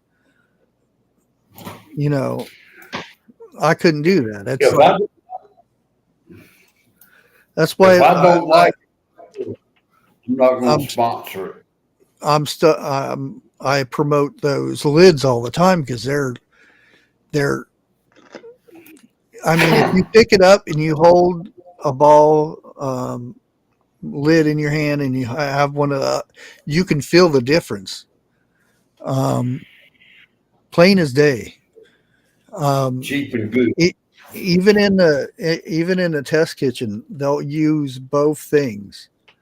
They'll use a ball lid and a superb lid, and they'll crank them down to exact, because he has a thing that shows how much pressure, how many pounds of pressure. He'll put 60 pounds of pressure on each lid, which is way too much because you're only supposed to finger tight. He'll put 60 pounds and he'll put them side by side. And when it's done, he'll open it up and that jar's shattered because it was too much pressure. And on the superb one, it's good as new. Grace, not talking bad, but if that man stayed in his vehicle, there's a possibility that wouldn't have happened to him. Yeah, and you're not allowed to have firearms there. Actually, one of the doctors my wife works with, he does photography every year in Yellowstone. Some magazine or website pays the guy, and this guy's, he's like us. He's real right wing. He goes there in the winter and takes pictures, and this guy's a permit to carry, and he's always annoyed that he can't take a firearm with him to Yellowstone for self-defense purposes. Well, like I said, you go you go in their woods. you're in their territory. Yeah. It's like when you go camping, a snake crawls into your camp. Don't kill it, pick it up and throw it out. You in his territory. Depending on what kind it is. But he comes in my house, he's going to be a has-been.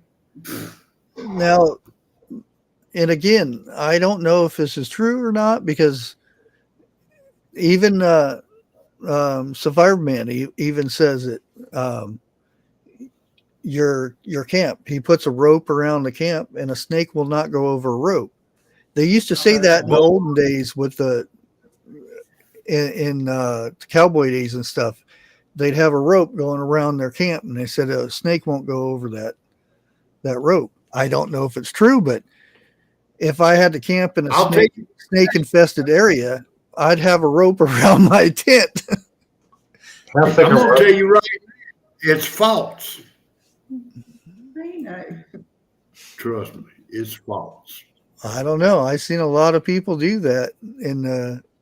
Now, like mothball. Try it. Now are you saying the east or west area?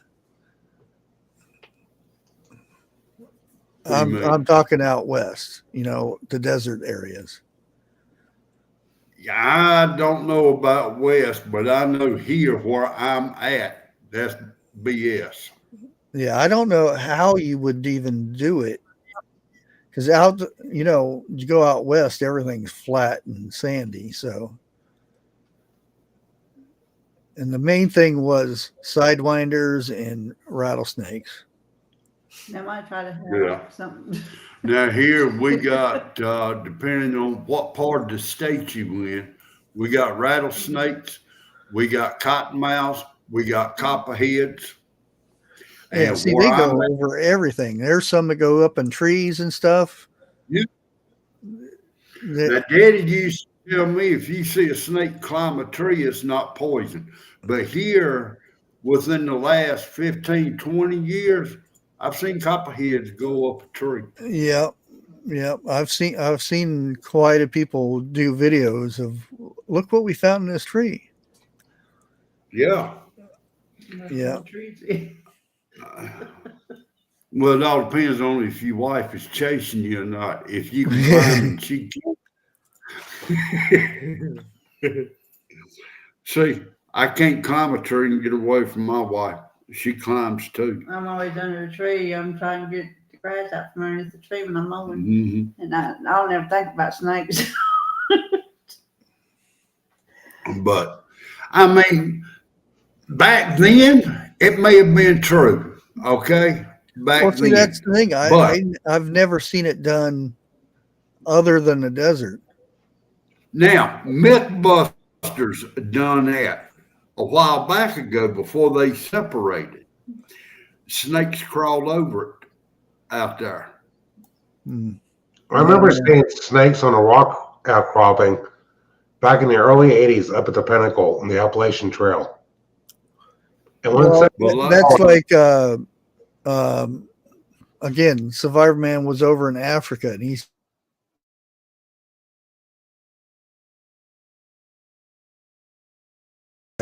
and he said, now the idea is when they come snooping around them lions, and it pokes their nose, they'll take off running. He said Yeah, that right. those spikes ain't going to do a lick of good if that lion hasn't ate for a week or two. He'll go right straight through there and eat me right up. Okay, I would not want to go to Africa between the snakes and the wildlife. Regina, I will say this. Snakes definitely do not freak me out. Rats do not freak me out. Spiders, depending on which ones they are. If they are as big as a frog, I'm going to shoot them. Yeah, I want to see Jeff when a New York rat chases him down the street.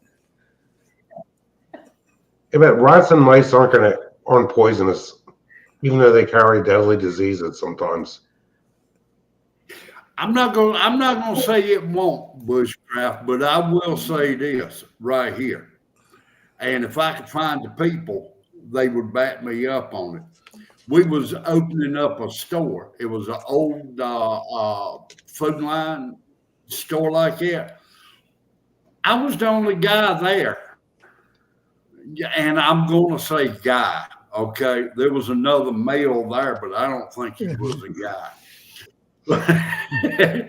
But when they opened the back doors to the back, 4 good-sized rats came running, where we was. The women folk, they got to screaming and running back toward the front of the building. I stomped on 2 of them and was running the other one down. I don't know where the 4th one got. All I know is walking past the alleyway, I looked down the alleyway and seen a rat chasing a cat. I've seen that. And I was like, I'm not going down that alleyway. You figure in the big cities, they got problems with the rodents in the dumpsters. The worst place I've ever seen for rats where I'm at is in Durham, North Carolina. I saw that in Walmart store. Because they had me do pest control. and I had all the low rent apartments in Durham. Man, there was rats. They're about bigger than a damn chihuahua. Oh, up yeah. there. Muskingum River down here. You got river rats the size of full grown raccoons. They'll chew a hole through your door in a night and get into your house. Well, see, I'm not going to say I'd be scared of them, but I'm just saying, you know, from my past experience for my area, no, you give me some good boots and I'll stomp the crap out of them. Jeff, is there a problem? Do you see is there a tech problem in North Carolina like there is in Pennsylvania? A tech problem? Because they said in the local news, Pennsylvania is the worst state in the whole country with ticks because of our deer population. No. You're slacking on your deer, Tim. Yeah.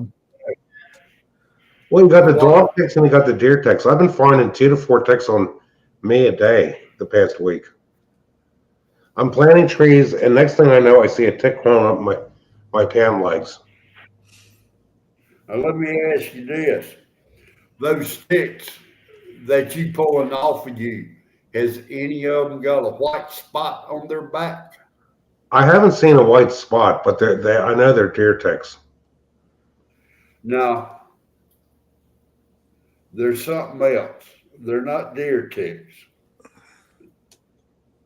But he said he's seen deer ticks. yeah. But they will cause you to go real sick.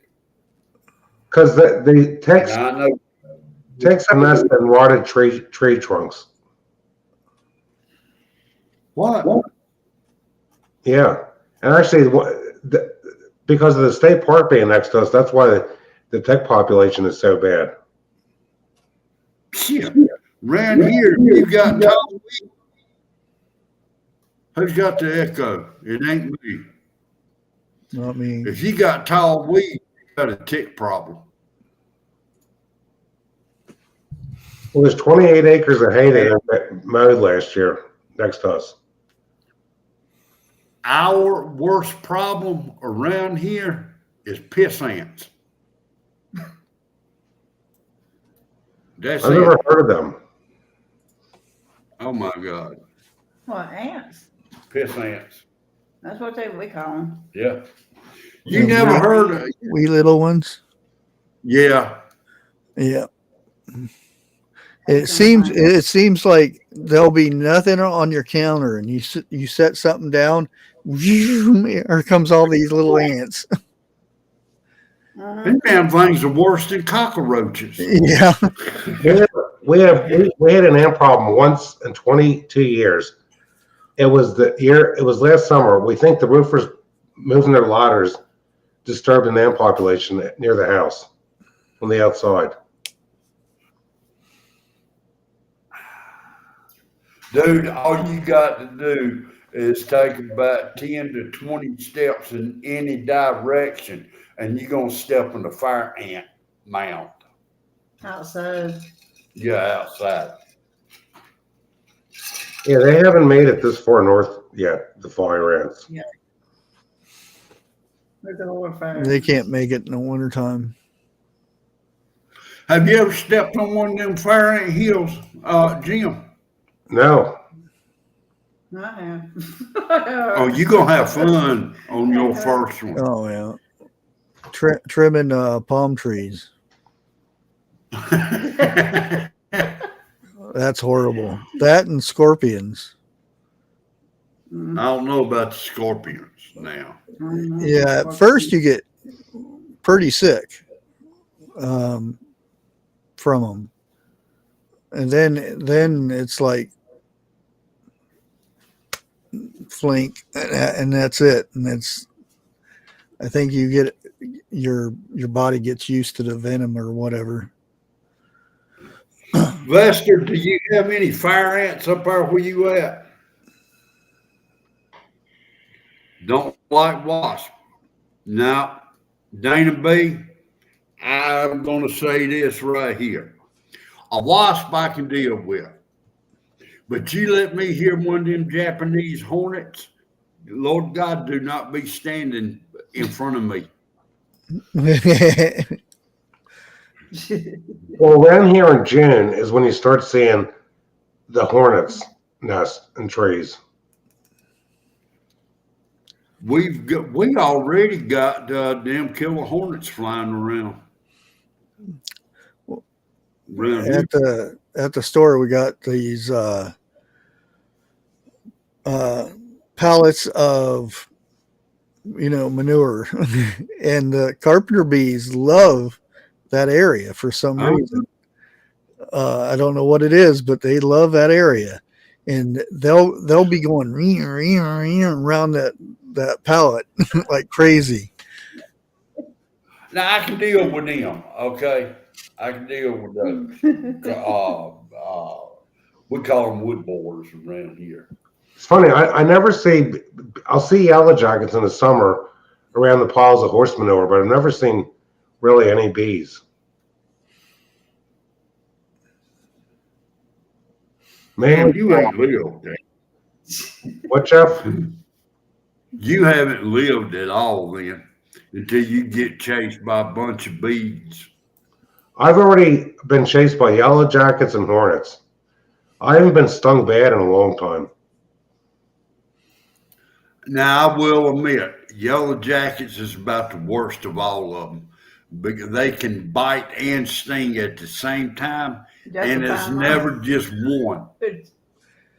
And it's the which one did I say that had a memory?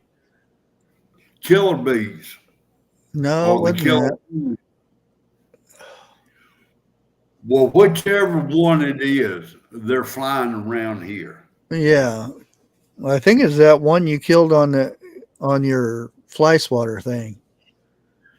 Well, if y'all wait a little while, I could probably get another one.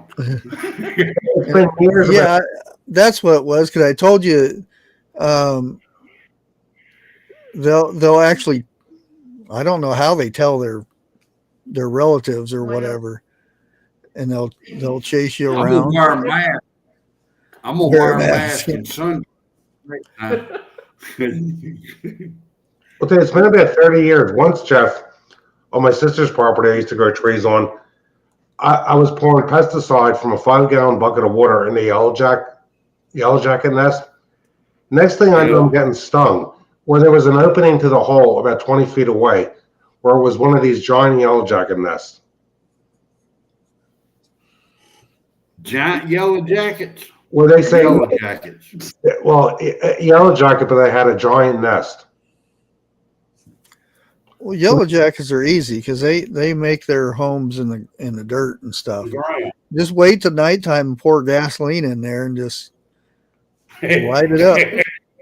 It's been documented where you can have yellow jacket nests the size of a car underground with literally 10,000 yellow jackets in there. Yeah. Shit, 10,000 is small. I didn't waste, but I think I poured about a half a gallon of gasoline in one of them. And that broke me right there. I won't do it again. I like when they dump the metal and stuff down in there and then dig it up and see how it branches off and stuff. Oh, yeah. I've already found, it's been years, hornet's nest the size, not a 5-gallon bucket, like bigger than that. The only one I know is bigger than that's a 55-gallon drum. Well, the thing I've seen big hornet's nest here. Okay, and then I'll find 2 or 3 all close together where the nest got so big where they made a new queen and made another nest. Oh, did you guys see the video of the raccoon that got into somebody's car and found a drug pipe and was playing with it, and a cop came by and seen the raccoon playing with it and said, and the lady was saying, trying to get the raccoon out. And he said, nah, you ain't touching anything. She said, why? Because you're going to jail. He's playing with your pipe thing. Pipe. Yeah. So she's trying to blame it on the raccoon. How do we know raccoons don't Yeah. have pipes and smoke drugs? That ain't mine. That coon brought it in the car. Yeah. Well, you could tell by the car it was from there. Boy, that coon's been in there a long time, ain't he? That's like Cheech and Chong when they rolled the window down. Oh, You yeah, know, here great it is. smoke. I'll show you a picture of it. I won't play the video. I figured Cheech and Chong rolled joints bigger than cigars.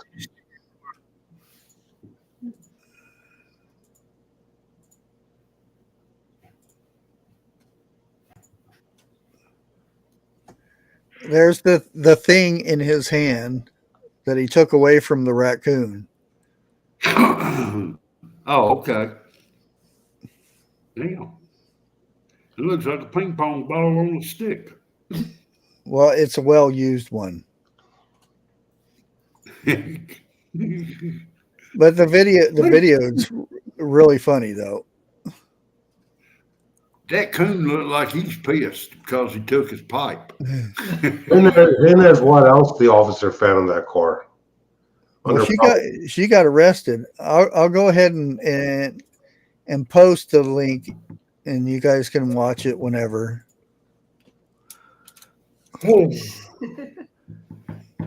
But yeah, like I said, it's a funny. Of course, it's on YouTube, but if I play it, I'll get in trouble. I wonder if Hunter Biden was involved. Grace, people like you and me know what that word means. And that was 2 days ago. What state was that in? Oh, Not sure if it shows on there. BWL. It's his number. I don't know. I think you can. Oh, of course it's in Ohio. of course.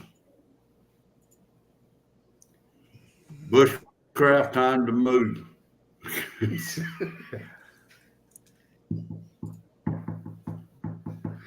Is there a lag on my end again? I don't know. You have to talk to doctor about that. He means a delay.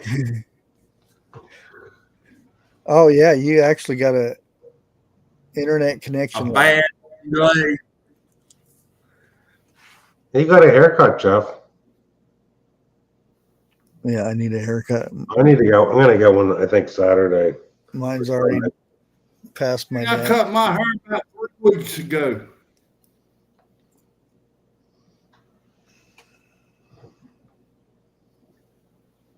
Yeah, the hedge trimmer was standing there jumping up and down at me, so I went ahead and put it to use.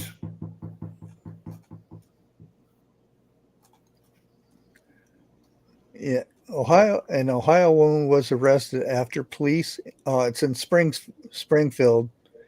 That's about right. Township found a raccoon with a thing in its mouth during a traffic stop. They didn't put stop on there. 55-year-old Victoria Vicdow 55, huh? of Akron, which makes more sense too, was arrested on Monday and charged with an F3 possession of and 3 counts of possession of paraphernalia. I'll just. Now, how can she get an F3 if they took it away from the raccoon? It wasn't in her hands. It was in her car, though. She was already taken out of the car. It was a traffic stop. But the raccoon was hers, evidently. I wonder if the raccoon had a lighter on its other paw. After Oh, the police officer was absolutely disbelief as he discovered the pet raccoon named Chewy holding the thing. After the officer confiscated the thing, the raccoon quickly grabbed another one and put it in its mouth. Damn, that raccoon must have really been pissed at his owner. The raccoon Two of them. has her thing in its mouth. He's playing with it. That's what the cop was saying. There's no way, the officer shouted as he grabbed the second pipe away from the pet raccoon. Thankfully, Chewy, the raccoon, was unharmed, and notifications were made to the proper authorities to determine that she has the proper paperwork and documentation to own a raccoon. That's what I was going to say. In Pennsylvania, I don't know about Ohio, it's illegal to domesticate any kind of wildlife. Police said in a statement, while our officers are trained to expect the unexpected, finding a raccoon holding the thing pipe is a first. And there's a reason why you have to have papers. I think in early or mid 90s in Zanesville, a guy who had exotic animals and stuff opened all of his cages and deleted himself because him and his wife split up, and the Zanesville Sheriff Department had to delete many tigers, bears, panthers. Wow. Yeah. And it was a shame that the animals it happened to the animals. But what are you to do? And that's one of those things that until it happens, nobody's prepared for that. You know, like after September of when, nobody was prepared for airplanes crashing into buildings. Well, look at it like this. The cops has got them a new drug sniffing animal. The sad thing is, I'll give you an example. In Pennsylvania, if you domesticate a wild animal, you know what the Game Commission is going to do? They're going to take the animal and euthanize it, because once they're domesticated, they've determined the animals can't survive on their own.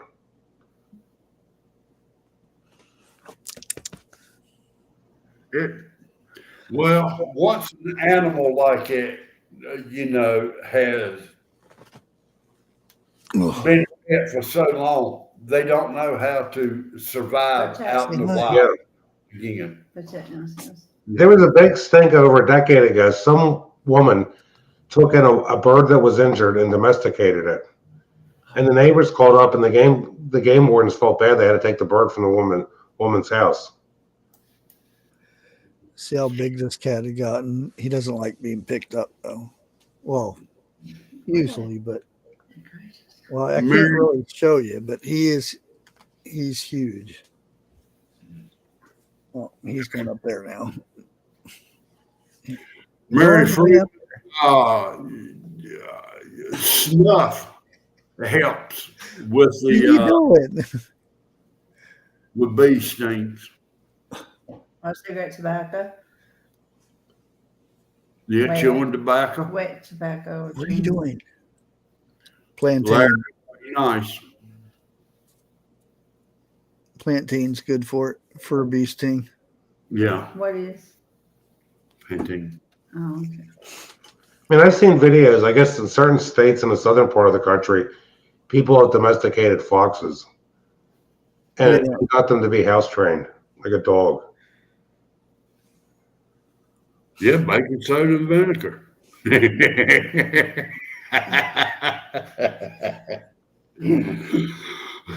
Monday, it didn't hit me till after I read it out loud. Really?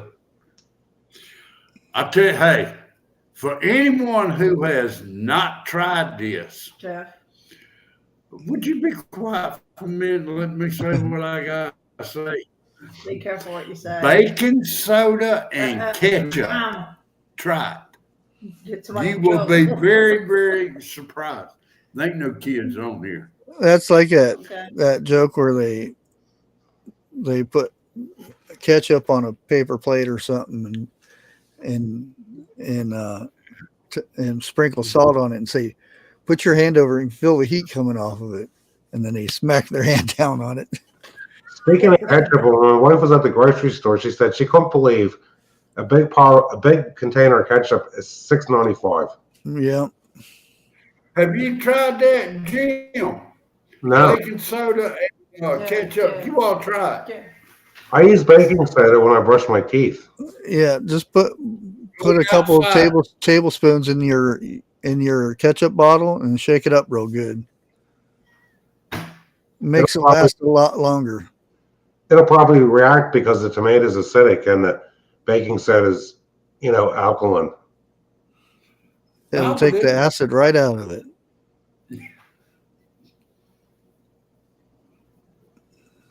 Where's Lake at?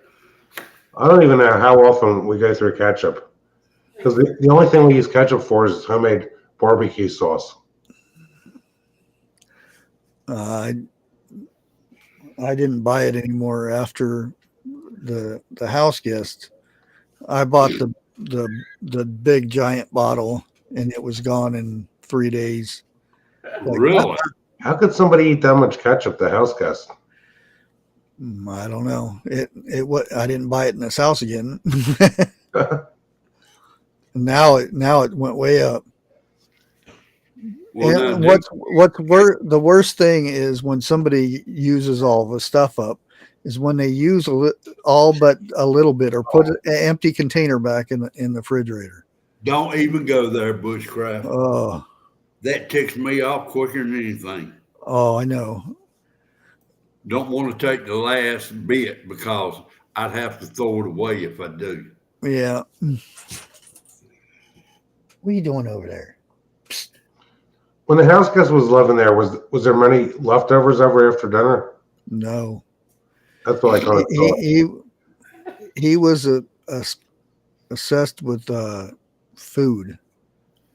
Did they cook? Well, he tried a couple times. He burn up my skillets. Oh no. What's the house guest doing now? I wonder. Not here. Is your son still in contact with them? Back in California, every once in a while he talks to him and stuff, and says as soon as he got to California, husky dogs ate all of his stuff. They were laid back for a while, wasn't they?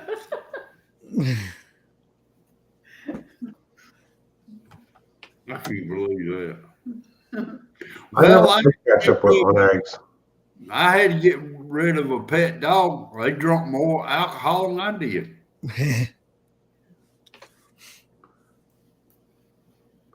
Was it a moon dog?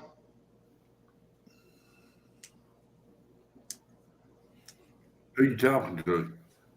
Moon dog like moonshine. No. I had a chicken, rooster, Rhode Island Red, that could outdrink you. Sounded like Barney Fife time.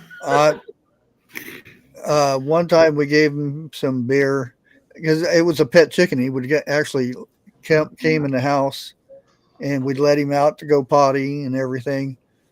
And we gave him tequila, and he drank that up. And anytime you'd give him something to drink in the house, he drink it up, and it never bothered him. He just acted normal. He used to. I had this comfy chair, this old comfy chair, and it had an ottoman on it, and that was his little spot that he liked setting up and watching TV. No.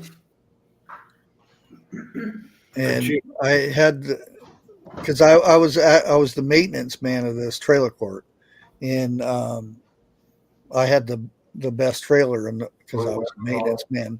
And I had the whole yard fenced in, and the chicken wouldn't jump over the fence, but if a dog or something would go by the fence, he would go, and, and start scratching at the fence and everything, and scare dogs and cats away. It was the funniest thing.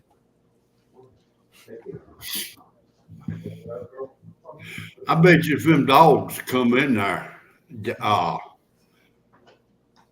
chicken probably tore them up. All the Rhode Island Red is a mean little guy, and he had his spurs and everything, but he never attacked any humans that were invited. Invited. That's the key word. It was that fenced in area was his yard, and unless me or my girlfriend at the time opened the gate for somebody, he was fine. The mailman got attacked a few times. And the mailman said he has yards where they have pit bulls and German shepherds and Doberman pitchers, and he said he's more scared of that chicken than the dogs. And then as soon as he come in and got used to the chicken and stuff, he was good. Well, I told him to bring him some popcorn, because he loves setting. Well, he did love setting down, watching TV and eating popcorn. Really? Yeah, we used to get the little Jiffy Pops and make popcorn, and then he'd have a little bowl sitting in front of the TV, and we'd be eating our popcorn. Smoke detector, redneck smoke detector. I was at a store, Tractor Supply, and I saw something I wanted, but didn't have the money for it. And I thought to myself, redneck layaway. And I said it out loud. The guy behind me said, "Yeah, I saw that." Yeah, geese are mean. The goblins, really?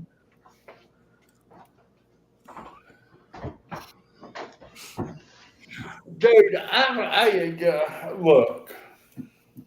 This is me. I'd probably do it out of reaction, but wouldn't do it on purpose. You let a geese or duck come up to me and attack my behind. You see how fast my hand grabs his neck. Yeah, I seen this video of this little girl grabs him on the head and swings it around. Yeah. Woo!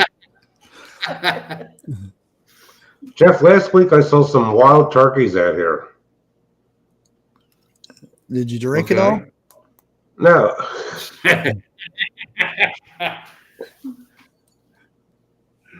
Every now and then I see wild turkeys. Wild turkey. Yeah. Or Irish rose.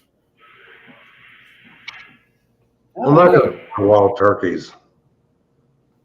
They're not doing any crop damage. I'm not much on wild Irish rose either. I mean, they're pretty good sized birds, though. Oh yeah, you get the male, those things. Tony, our cabin in the woods, he had 50, 60-pound turkeys that one year. That's a lot of meat that's one heck of a oven to fit that thing in. I mean, these weren't Well- that big. Well, no, Well, these are raised chickens, so or Hmm. turkeys. They're stuffed. You keep feeding them all the time. Well, I'm gonna tell you, don't nobody tell you or do not believe that a wild turkey are stupid birds. They are some of the smartest birds you'll come across out in the woods. Matter of fact, they're scared you so bad you probably have to poop in your pants at a time or two. There's been times where I've seen like maybe 20 or 30 of them all at once. And then they Yeah. don't want to leave. Used to, I could take a 22 and go turkey hunting. Now I'm lucky if I could stand 10 feet away from one with a scatter gun. And I don't know what the laws are, like the time of the year. I think you can only hunt them before noon. I don't know, but I know I'll be hunt back in a season minute. is it's kind of like in the warm months in the summer. I may be mistaken with that, but you got to have a shotgun to go turkey hunt. You can't do it with a rifle.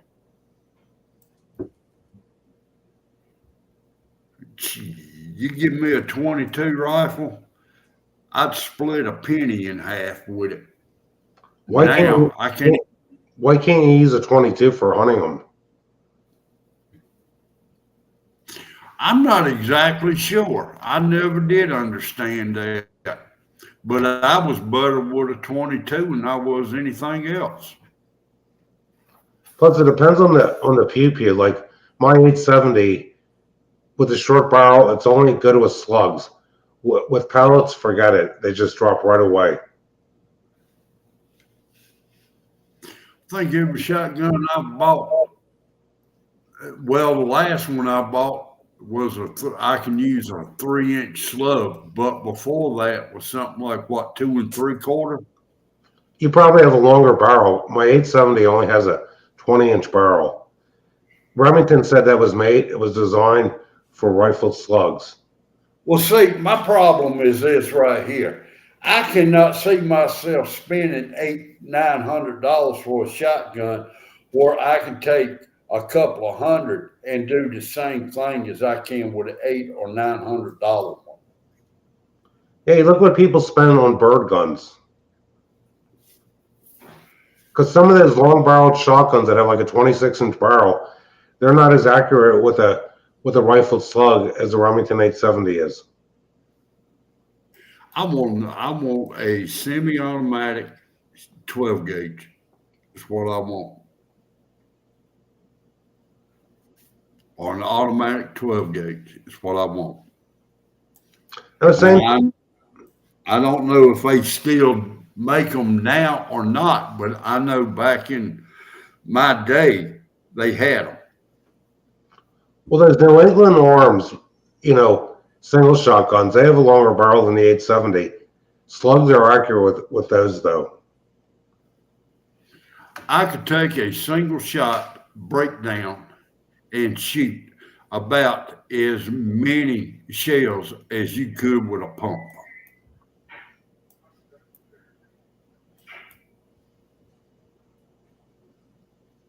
And Jeff, when I go out to get a deer, I only put one shell in the pump I have.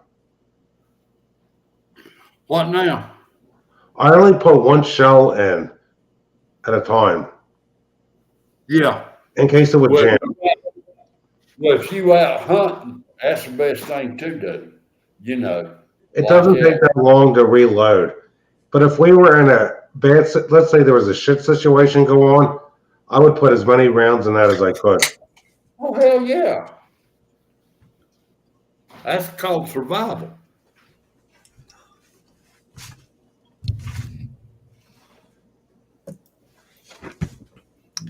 I don't know if you're not gonna be able to see it too much, but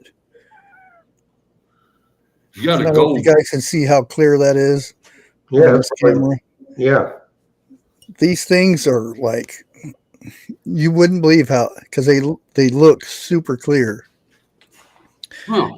compared to the ball.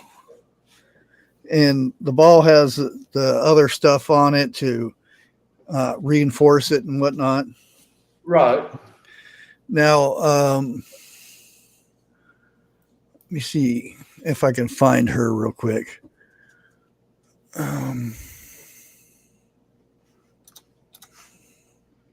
Is that jar called a clear jar? Because it is clear. Yeah, that's one of the things that they boast about is how clear the jar is and everything. Let me see if I can find her real quick. It would be easier to take a marker and write on that type of jar than it would a ball jar. Oh yeah, and that's the thing is you can put a sticker, of if you're going to sell something in the jar or something, you can put a sticker on it, and it's all flat. There's no, ball across the side, but it does at the very bottom. It has all the writing, so it's out of the way. How much is a case of those wide mouth corks?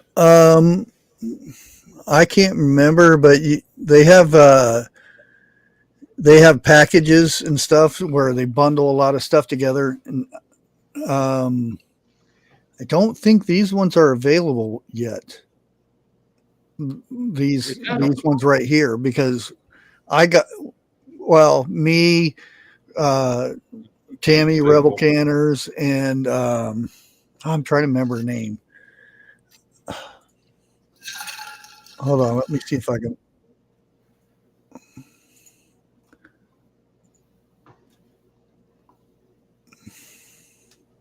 I'm getting the same person pop up.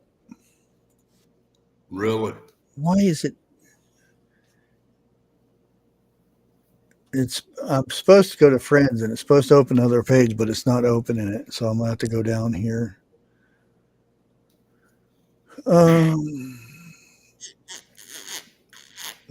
I met her at the thing. She's got a book out and everything, and she can buy. I guess I could go to the Superb. I know who you're talking about now.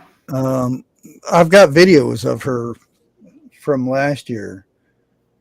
But I wanted to show you the video of her throwing these things.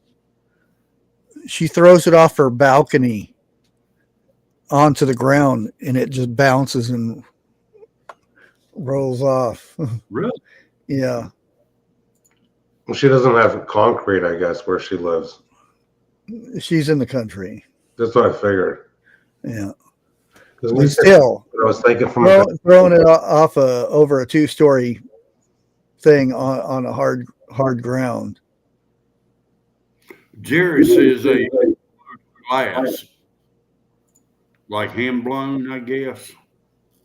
No, it's made there. The company's actually in Georgia where it's made at. But I think they're making a place in Ohio here to do the glass too, because they do the lids and the rings here and which is only about 40 miles from here. Yeah, they make a lot of stuff in Georgia. Whistling outside. Like you get into rural Pennsylvania, there's not many factories left. Hopefully, more of these steel towns, reopen the steel mills.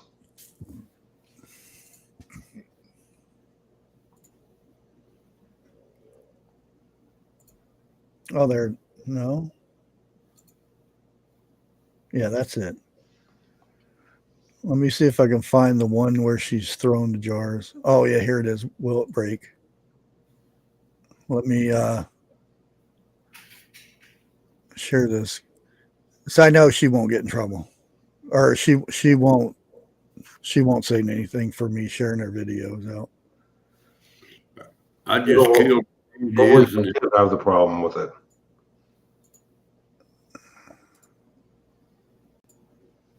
Okay. See if that ain't what I was thinking. this for science. So I'll try a couple different places. This is just laminate flooring, glass jar. Here we go. And that was on the side. One that was from about 6 feet, I guess. All right, let's do another. My fake hardwood flooring. Nice looking dog. Back up, Takashi. This is for science. Yeah. 6 feet. Oh, I hope I don't dent my floor. Watch out, Tak. Oh my gosh.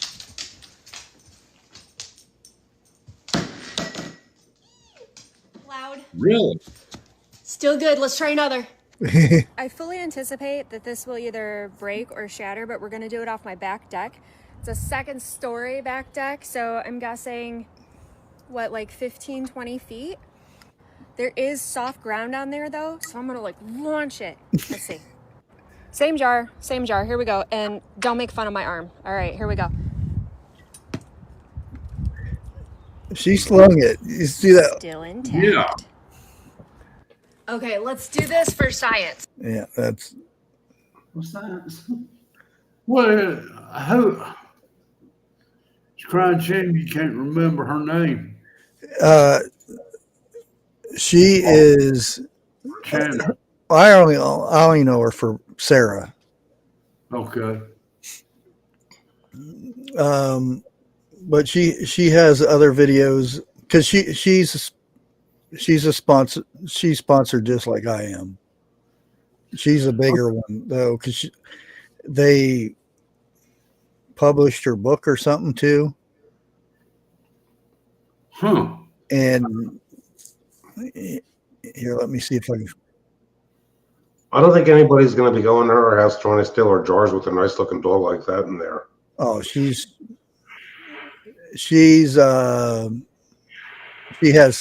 has friends. If you know what I mean. Yes, I do. Here, let me see if I can.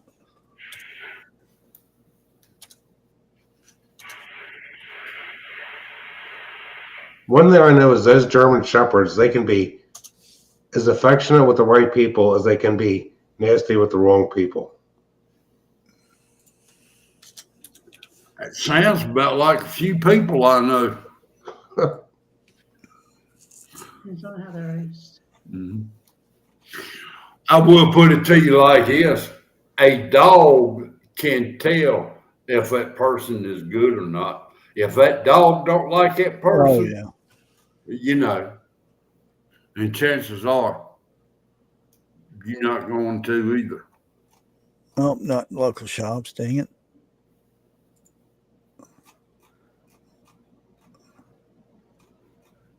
And I can't play that because it's on YouTube. Pat, I want some dragons. Well, I've never thrown a jar ever at anything in my life. Boy, I have. Did they break every time you threw one, Jeff? Most of them. Yeah, most of them did, you know. That's to help get a fire going, or I hope they were empty enough full of some kind of food. or to get rid of evidence. That's correct. What kind of evidence would be in a jar? Urine. You asked for that one. Oh, here it is. Hey, share that. I guarantee you it wouldn't be no wild Irish rose or wild turkey. That right there. That's her book. Preserving with a purpose. Yeah. Wait a minute. Let me go big screen here. Yeah, I can't make it any. It doesn't have a thing to go bigger. Sarah, and that's her last name. Yeah, the jars are 1997, but this is a bundle thing with a bunch of jars and lids for $72 and the book. But just the jars, And these are not the new jars either, because Oh, okay. see, that's that right there. The new jars aren't listed yet, as far as I know. Oh wait, that might be them there. Regular mouth. Now, I don't want regular. I want wide mouth. Yeah, those are, they have the wide mouth and the regular mouth that I got. Regular mouth, Superb. regular. Yeah, they don't have them up yet. So this is something like, actually, let me Storage tray? Really? yeah, if you watch that video, let me stop this. Okay. The video that you put out. Yeah, Okay. they package them with a tray that goes on top and at the bottom, and they have a balcony at the plant where these boxes were, and they would throw them off the balcony, and the box would bounce, and it had dings in the corners and everything. They'd open up, none of them were broke. And they have this fancy. Here, let me. Wow, that one's got a bunch of stuff on it. But the best thing is to use them is after you unload the jars and stuff, you have this hard plastic holder that you just place on your counter, and when you take your jars out of the pressure canner or water bath, you put it right down in there. It holds the jars still for you. And they're up off of the counter, so it's not touching the counter, so they cool off a lot faster. Right. Like a wire rack. Yeah. Huh. I'm gonna have to buy me a But I got but you get the holders free because it's part of the packaging that it gets shipped to you. Now, if you go to the store, like the Amish place up here, they sell them, but it's cheaper to go to the website and get it because it's a lot cheaper. Plus, you get a discount when you use my code or Rebel Canners or Sarah's. As your code in the video? Yeah, my codes. I have a section for my sponsors. Okay, because I'm gonna be needing some tops here before canning season's over. Oh yeah, I'm gonna like tell I you, said, these things. Just put them in your hand, because if you can before, when you have this in your hand, it's like I don't know, holding a piece of paper and a piece of cardboard and telling the difference. Well, now, do they come like 25, 50, or 100 to a box? Yeah, they have them in all different sizes. I don't know if I have any more over here or not. Or when you order one, do they come 100 to a box? Yeah, here's some, and this is 60. Okay. In this box, and then they have the large mouth or wide mouth, whatever you want to say it. Yeah, those are heavy. Yeah. Now, is that 60 to a box of the wide mouth also? I can't see it. The reason I like the wide mouth is liquid. Okay? Yeah, 60. Okay. Let's see, like you canning soup or something like that. It'll come out a lot easier in a wide mouth than a regular mouth. Well, it's also like if you're making bread and all you have to do is plump it out. Because if not, then it's going to get stuck on the ridges. Yep. Now, I've never made bread like that. I haven't done it either, but I've always been wanting to. But the cool thing about these are made out of the same materials. You go to Ball or the other people who like 4 jars, but competition. they make the rings out of cheaper material, which is a Right. different metal than this metal. And when you mix metals together, you get corrosions, and it actually weakens the seal. Okay, let me ask you this question right here. What you just had in your hand, I consider that a 2-piece ring set. Okay. Yeah. Now, would it be better to can with a 2-piece or the 1-piece? Well, you know what I'm saying? Well, if you was I would suggest getting the rings and the lids together, just for that purpose. Because now usually I don't store it with the rings on. No, I don't either. Because you can't tell if the seal gets bad. Because if the Okay. seal gets bad and it's being screwed down, and it whatever juice or something sticks to it, you don't know that the seal's bad. It's going to unseal and reseal back later on. And then that's where you get your botulism from. Yeah. That's the only reason. Now, I know people who do store their stuff, they'll leave the rings on and stack on top of it. That's wrong. Well, technically it's not. If you stack it without the ring on it, it's bad. If you stack another jar on this without this on top of it, it's bad. Because that's the same thing as a ring. It's pushing down on that seal, and if it's bad, you don't know it. Well, the way I always taught, in which we going back to 2019, 2020, is when I started looking everything up. This is how I learned. You never stack a jar on top of another jar, and you never leave the bands on after 24 hours.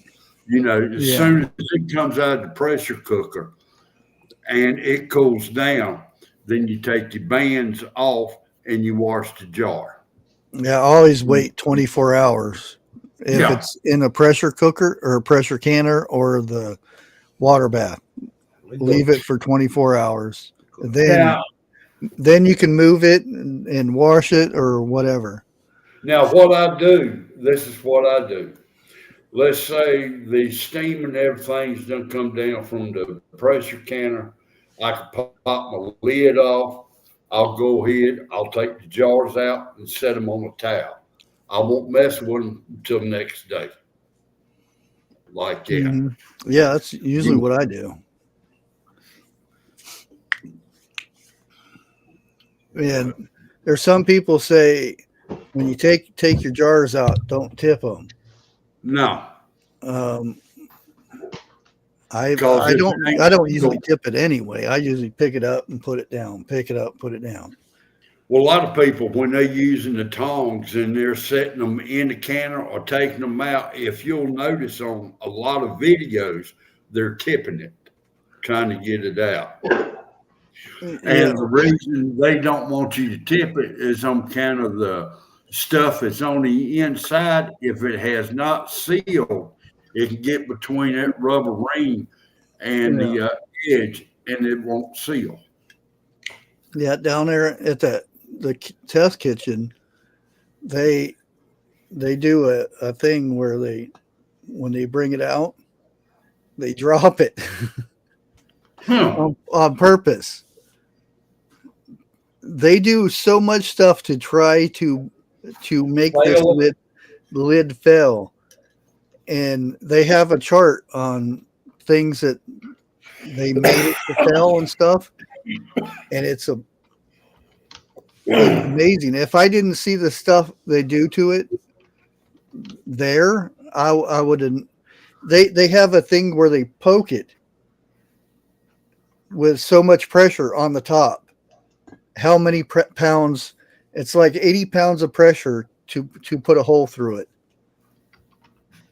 That's right much for a little jar like that. Yeah, and I'm like, that's crazy. Who would put 80 pounds of pressure on a jar to break a lid? An elephant. Well, that'd be a little bit more than an elephant. Well, that's what they're doing. They're trying to fail it, you know. But Big spenders. Yeah.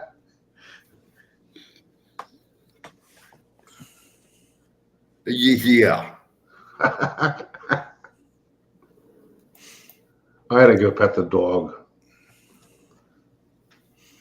Well, Vester, I'm just saying what let me rephrase that. I'm repeating what I heard. And really, to me, it does make sense. Because if it ain't sealed and that liquid gets between the rubber ring and the jar seal, it won't seal. Yeah, see, I've seen people said, you see that water on top of that jar, don't tip the water over it, or don't let the water drain off of there. Leave the water on there. Don't tip it. I don't know. I don't know if it does anything or not. And what I learned from them women at the summit thing, listening to them, it's your kitchen, your rules. Exactly. Jeff, repeating what you heard is how rumors get started. Not when you hear them a lot. Not when you hear the same thing a couple hundred times by different people. Good night, Jerry. Yeah, One or two times, yeah. I thought you were referring to Dixie when he said a couple hundred times, when you hear something a couple hundred times. No, that would be a couple of thousand times. She had to keep reminding me. Here, and if any of you guys do the TikTok thing, I don't know if this is a TikTok link or not. Let me see. Vester, I'm not trying to say nothing wrong or nothing bad, you know. I'll glance over there and I'll read it, and half the time I won't know who's saying it.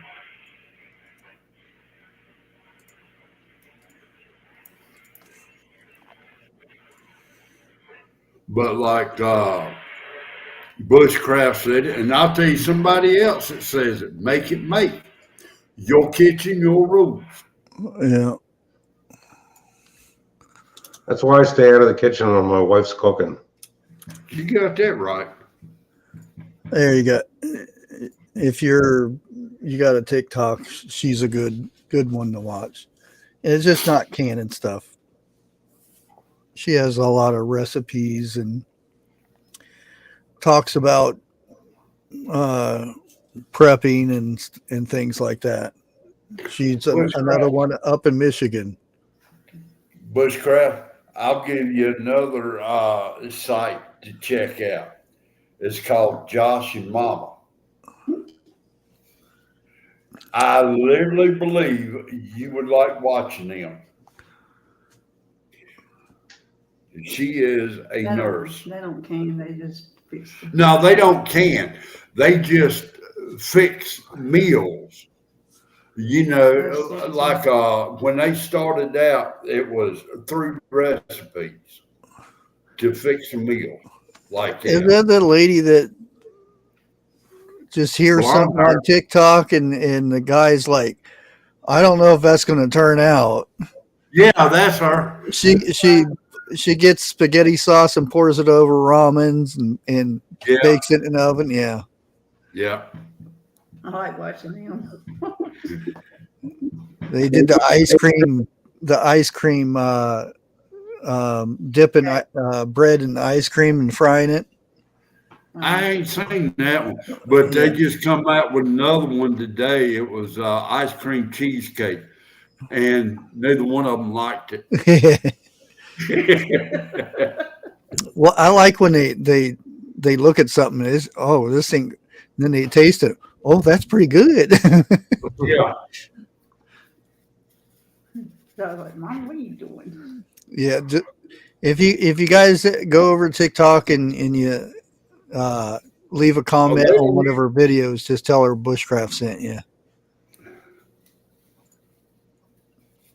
I was jealous.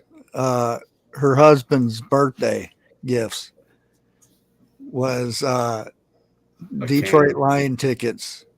Oh no. Yeah. I was I like, would have done him real quick.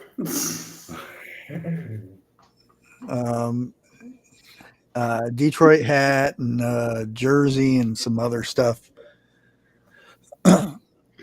Grace, fried ice cream is frozen ice cream dipped in cornflakes, real crushed up fine cornflakes, and then deep fried. That's all it is. Mexican cake. And boy, is it good. Yeah, if you go back and look at the videos from June of last year, you'll see her doing up there on the podium talking about preserving food and stuff. And she's going to be there this year too. She's on YouTube too. Oh, really? Joe, whatever his name is, I can't remember his last name, but the lunatic farmer guy, he'll be there, and a bunch of them out there. Does the lunatic farmer have a real farm? Yeah. What does he grow? Farm stuff. Lunatics. No, he grows. Well, he's there's an actual TV show on about him because the government came in and did the government stuff to him. Right. And he couldn't sell this, he couldn't sell that, he couldn't grow this, you know. I didn't know that. Grow. Yeah, you can it's on Angel TV. I can't get Angel TV. I can't. I'm not paying for I it. never heard of that one. I would like to get it for a month and watch everything and then wait for 6 months and get it again. Yeah. Because that movie, the Homestead movie, is on there. Yeah. And the new one, the Is it a movie one, or a series? There's both. Well, actually, there's three. There's a series, the movie, and I don't know if it's a ranch or something type thing where they show how to prep and stuff like that. Okay. Well, hopefully the government leaves the lunatic farmer alone now. He's a lot more popular now that series came out, and he talks about it again. I recorded him talking too, so that should be up there on a video somewhere if it's still up. Is that does he have a farm in Pennsylvania? Is that where his farm is? It's either Virginia or West Virginia, I think. Like most farmers know what they're doing. They don't want the government telling them what to do. Look, I'm trying to talk here. Thank you. Okay. He's a different one, which I've heard about also, but I have not seen.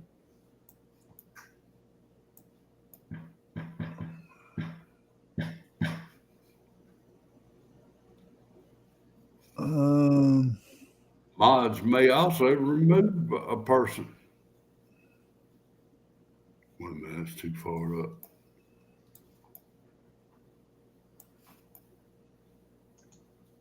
Damn, Dana, that's the farthest you've ever kicked somebody, ain't it? 927 miles. Dang. Yeah, I figured I I hope can't you find have. the channel now. I never heard of I double hope you had blood.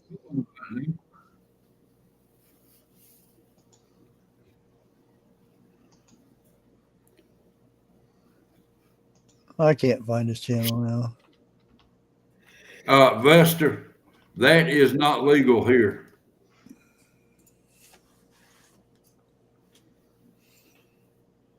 Okay, I looked it up. I never heard of that term though. Huh? I never heard of the term devil's lettuce. I know what it is now. And speaking of that, when we were out the other day, I can't believe there's 2 marijuana stores that in the area. I said to my wife, "What is that?" And she said, "That's a marijuana store." Hey, damn, I can't say nothing. We on live.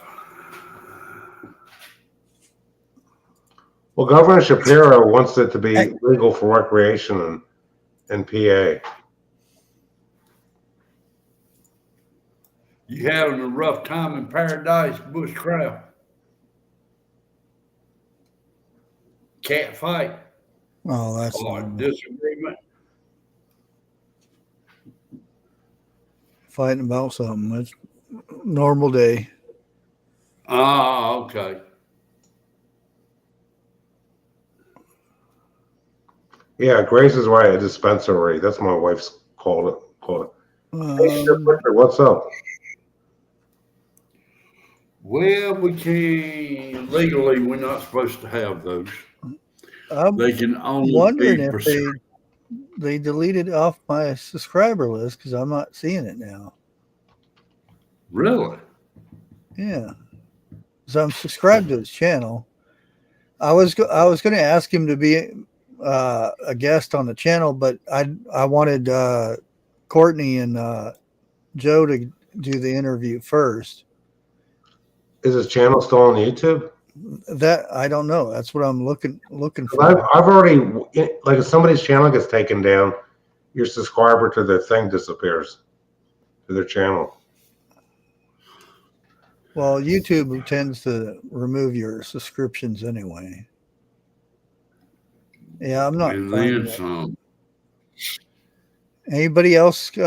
Grace, can you find his link? I know she knows who he is. Joel something another. If they legalize Lester.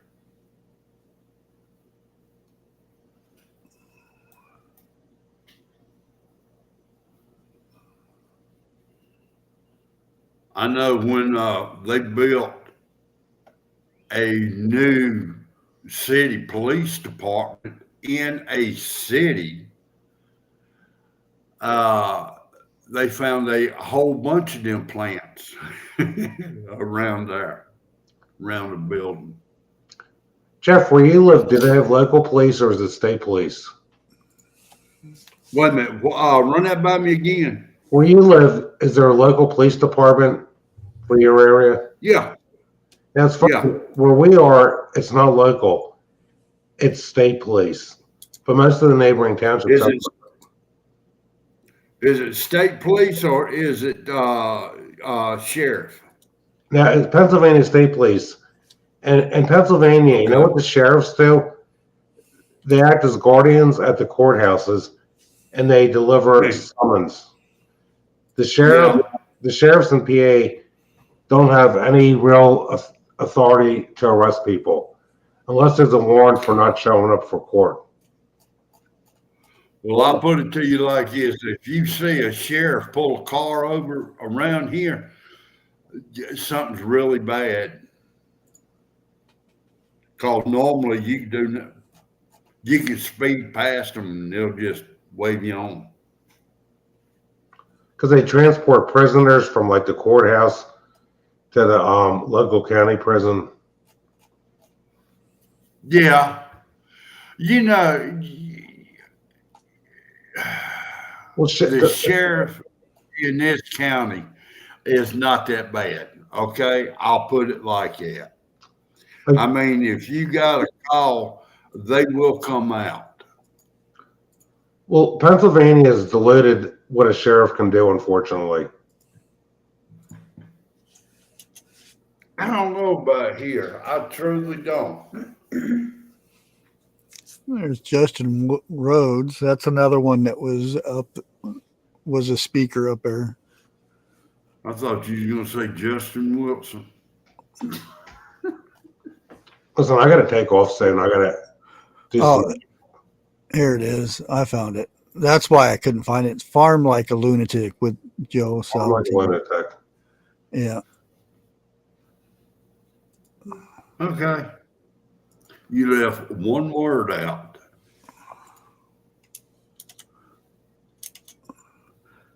There's his channel right there. Well, check him out. Yeah. I'm I like not the gonna farm play any of channel. his videos, but I'll show his channel real quick. I like the farm channels that do reviews of farm equipment. Helicopter? It sure sounds like it. It don't sound like it's no, it's too heavy. Getting closer. Yeah, 8 days ago.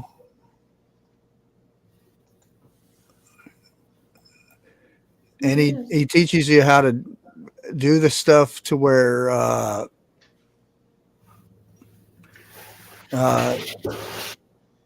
Big Brother is not involved as much.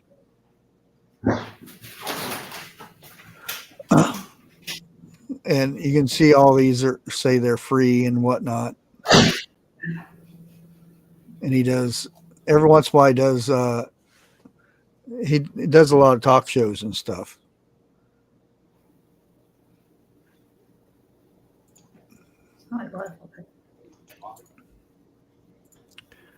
Again, that's one of those it's good listening to him talk and stuff. Yeah, he's been through a lot with the government and county and all that stuff. He talked about it during the seminar stuff, and because we got to go eat in the air conditioning rooms, so we talked to him after that.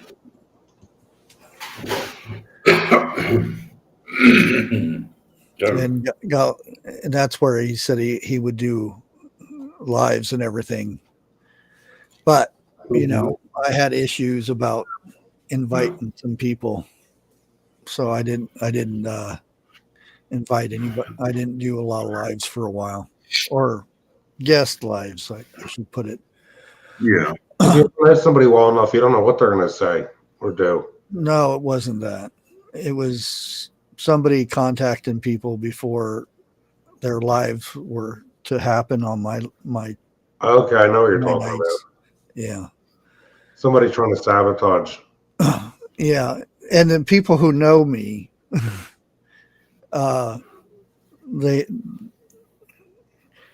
they relay the messages that they got from those people and said, no, he's not like that. And you should hear some of this stuff. I was like, where did this come from? Well, you know what? I believe in karma. When people do stuff like that, it comes back to haunt them. Mm-hmm. Yeah. Katie called me up. She usually doesn't call me unless we talk. She'll message me first and then say, am I busy or something? But she called me right away and said, so-and-so lady So, contacted me and said that you're this and you've done that and you blah blah blah, you know, all kinds of stuff. And I said, yeah, it's somebody that had issues with in the past. And she said, yeah, I got a kick out of it, but I thought you should know. People that do that have nothing better to do. That's what surprises me is, and it's not like they do it in secret or anything. Everybody can see what they're doing. If they follow that person on certain platforms, it shows where they leave messages at people's other channels and stuff.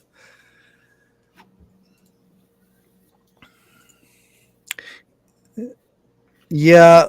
was it? Well, I think something there may be something coming here in I expected it already because of another platform. I've been getting followed and they have been following all of my friends on that platform. Which is very interesting. What platform is it? I'm not going to say. Okay. Yeah. No. But it's not YouTube. No. Okay. Yeah, you can't. Well, on YouTube, I have everybody I'm subscribed to is hidden for that reason, because I learned that a long time ago to hide that. But anyways, guys, I'm gonna go ahead and end it. It's already 11:30. Yeah, I gotta get a shower here.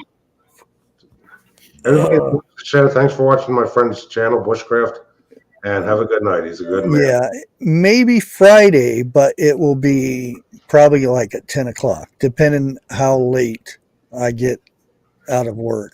Oh, Because I have to work till closing, and depends how slow they close afterwards. well, if you get tired, don't do it. But I'm usually up Have you to ever, 2 or 3 anyway. But have you it ever don't. worked Saturday and Sunday? Saturday I'm off, but I don't know about Sunday yet. All right. But hope everybody has a good week, and happy Mother's Day. If I don't see you by Sunday, happy Mother's Day to all the mothers, and we'll catch you later. Out. Out. Bye. Thank you. Thank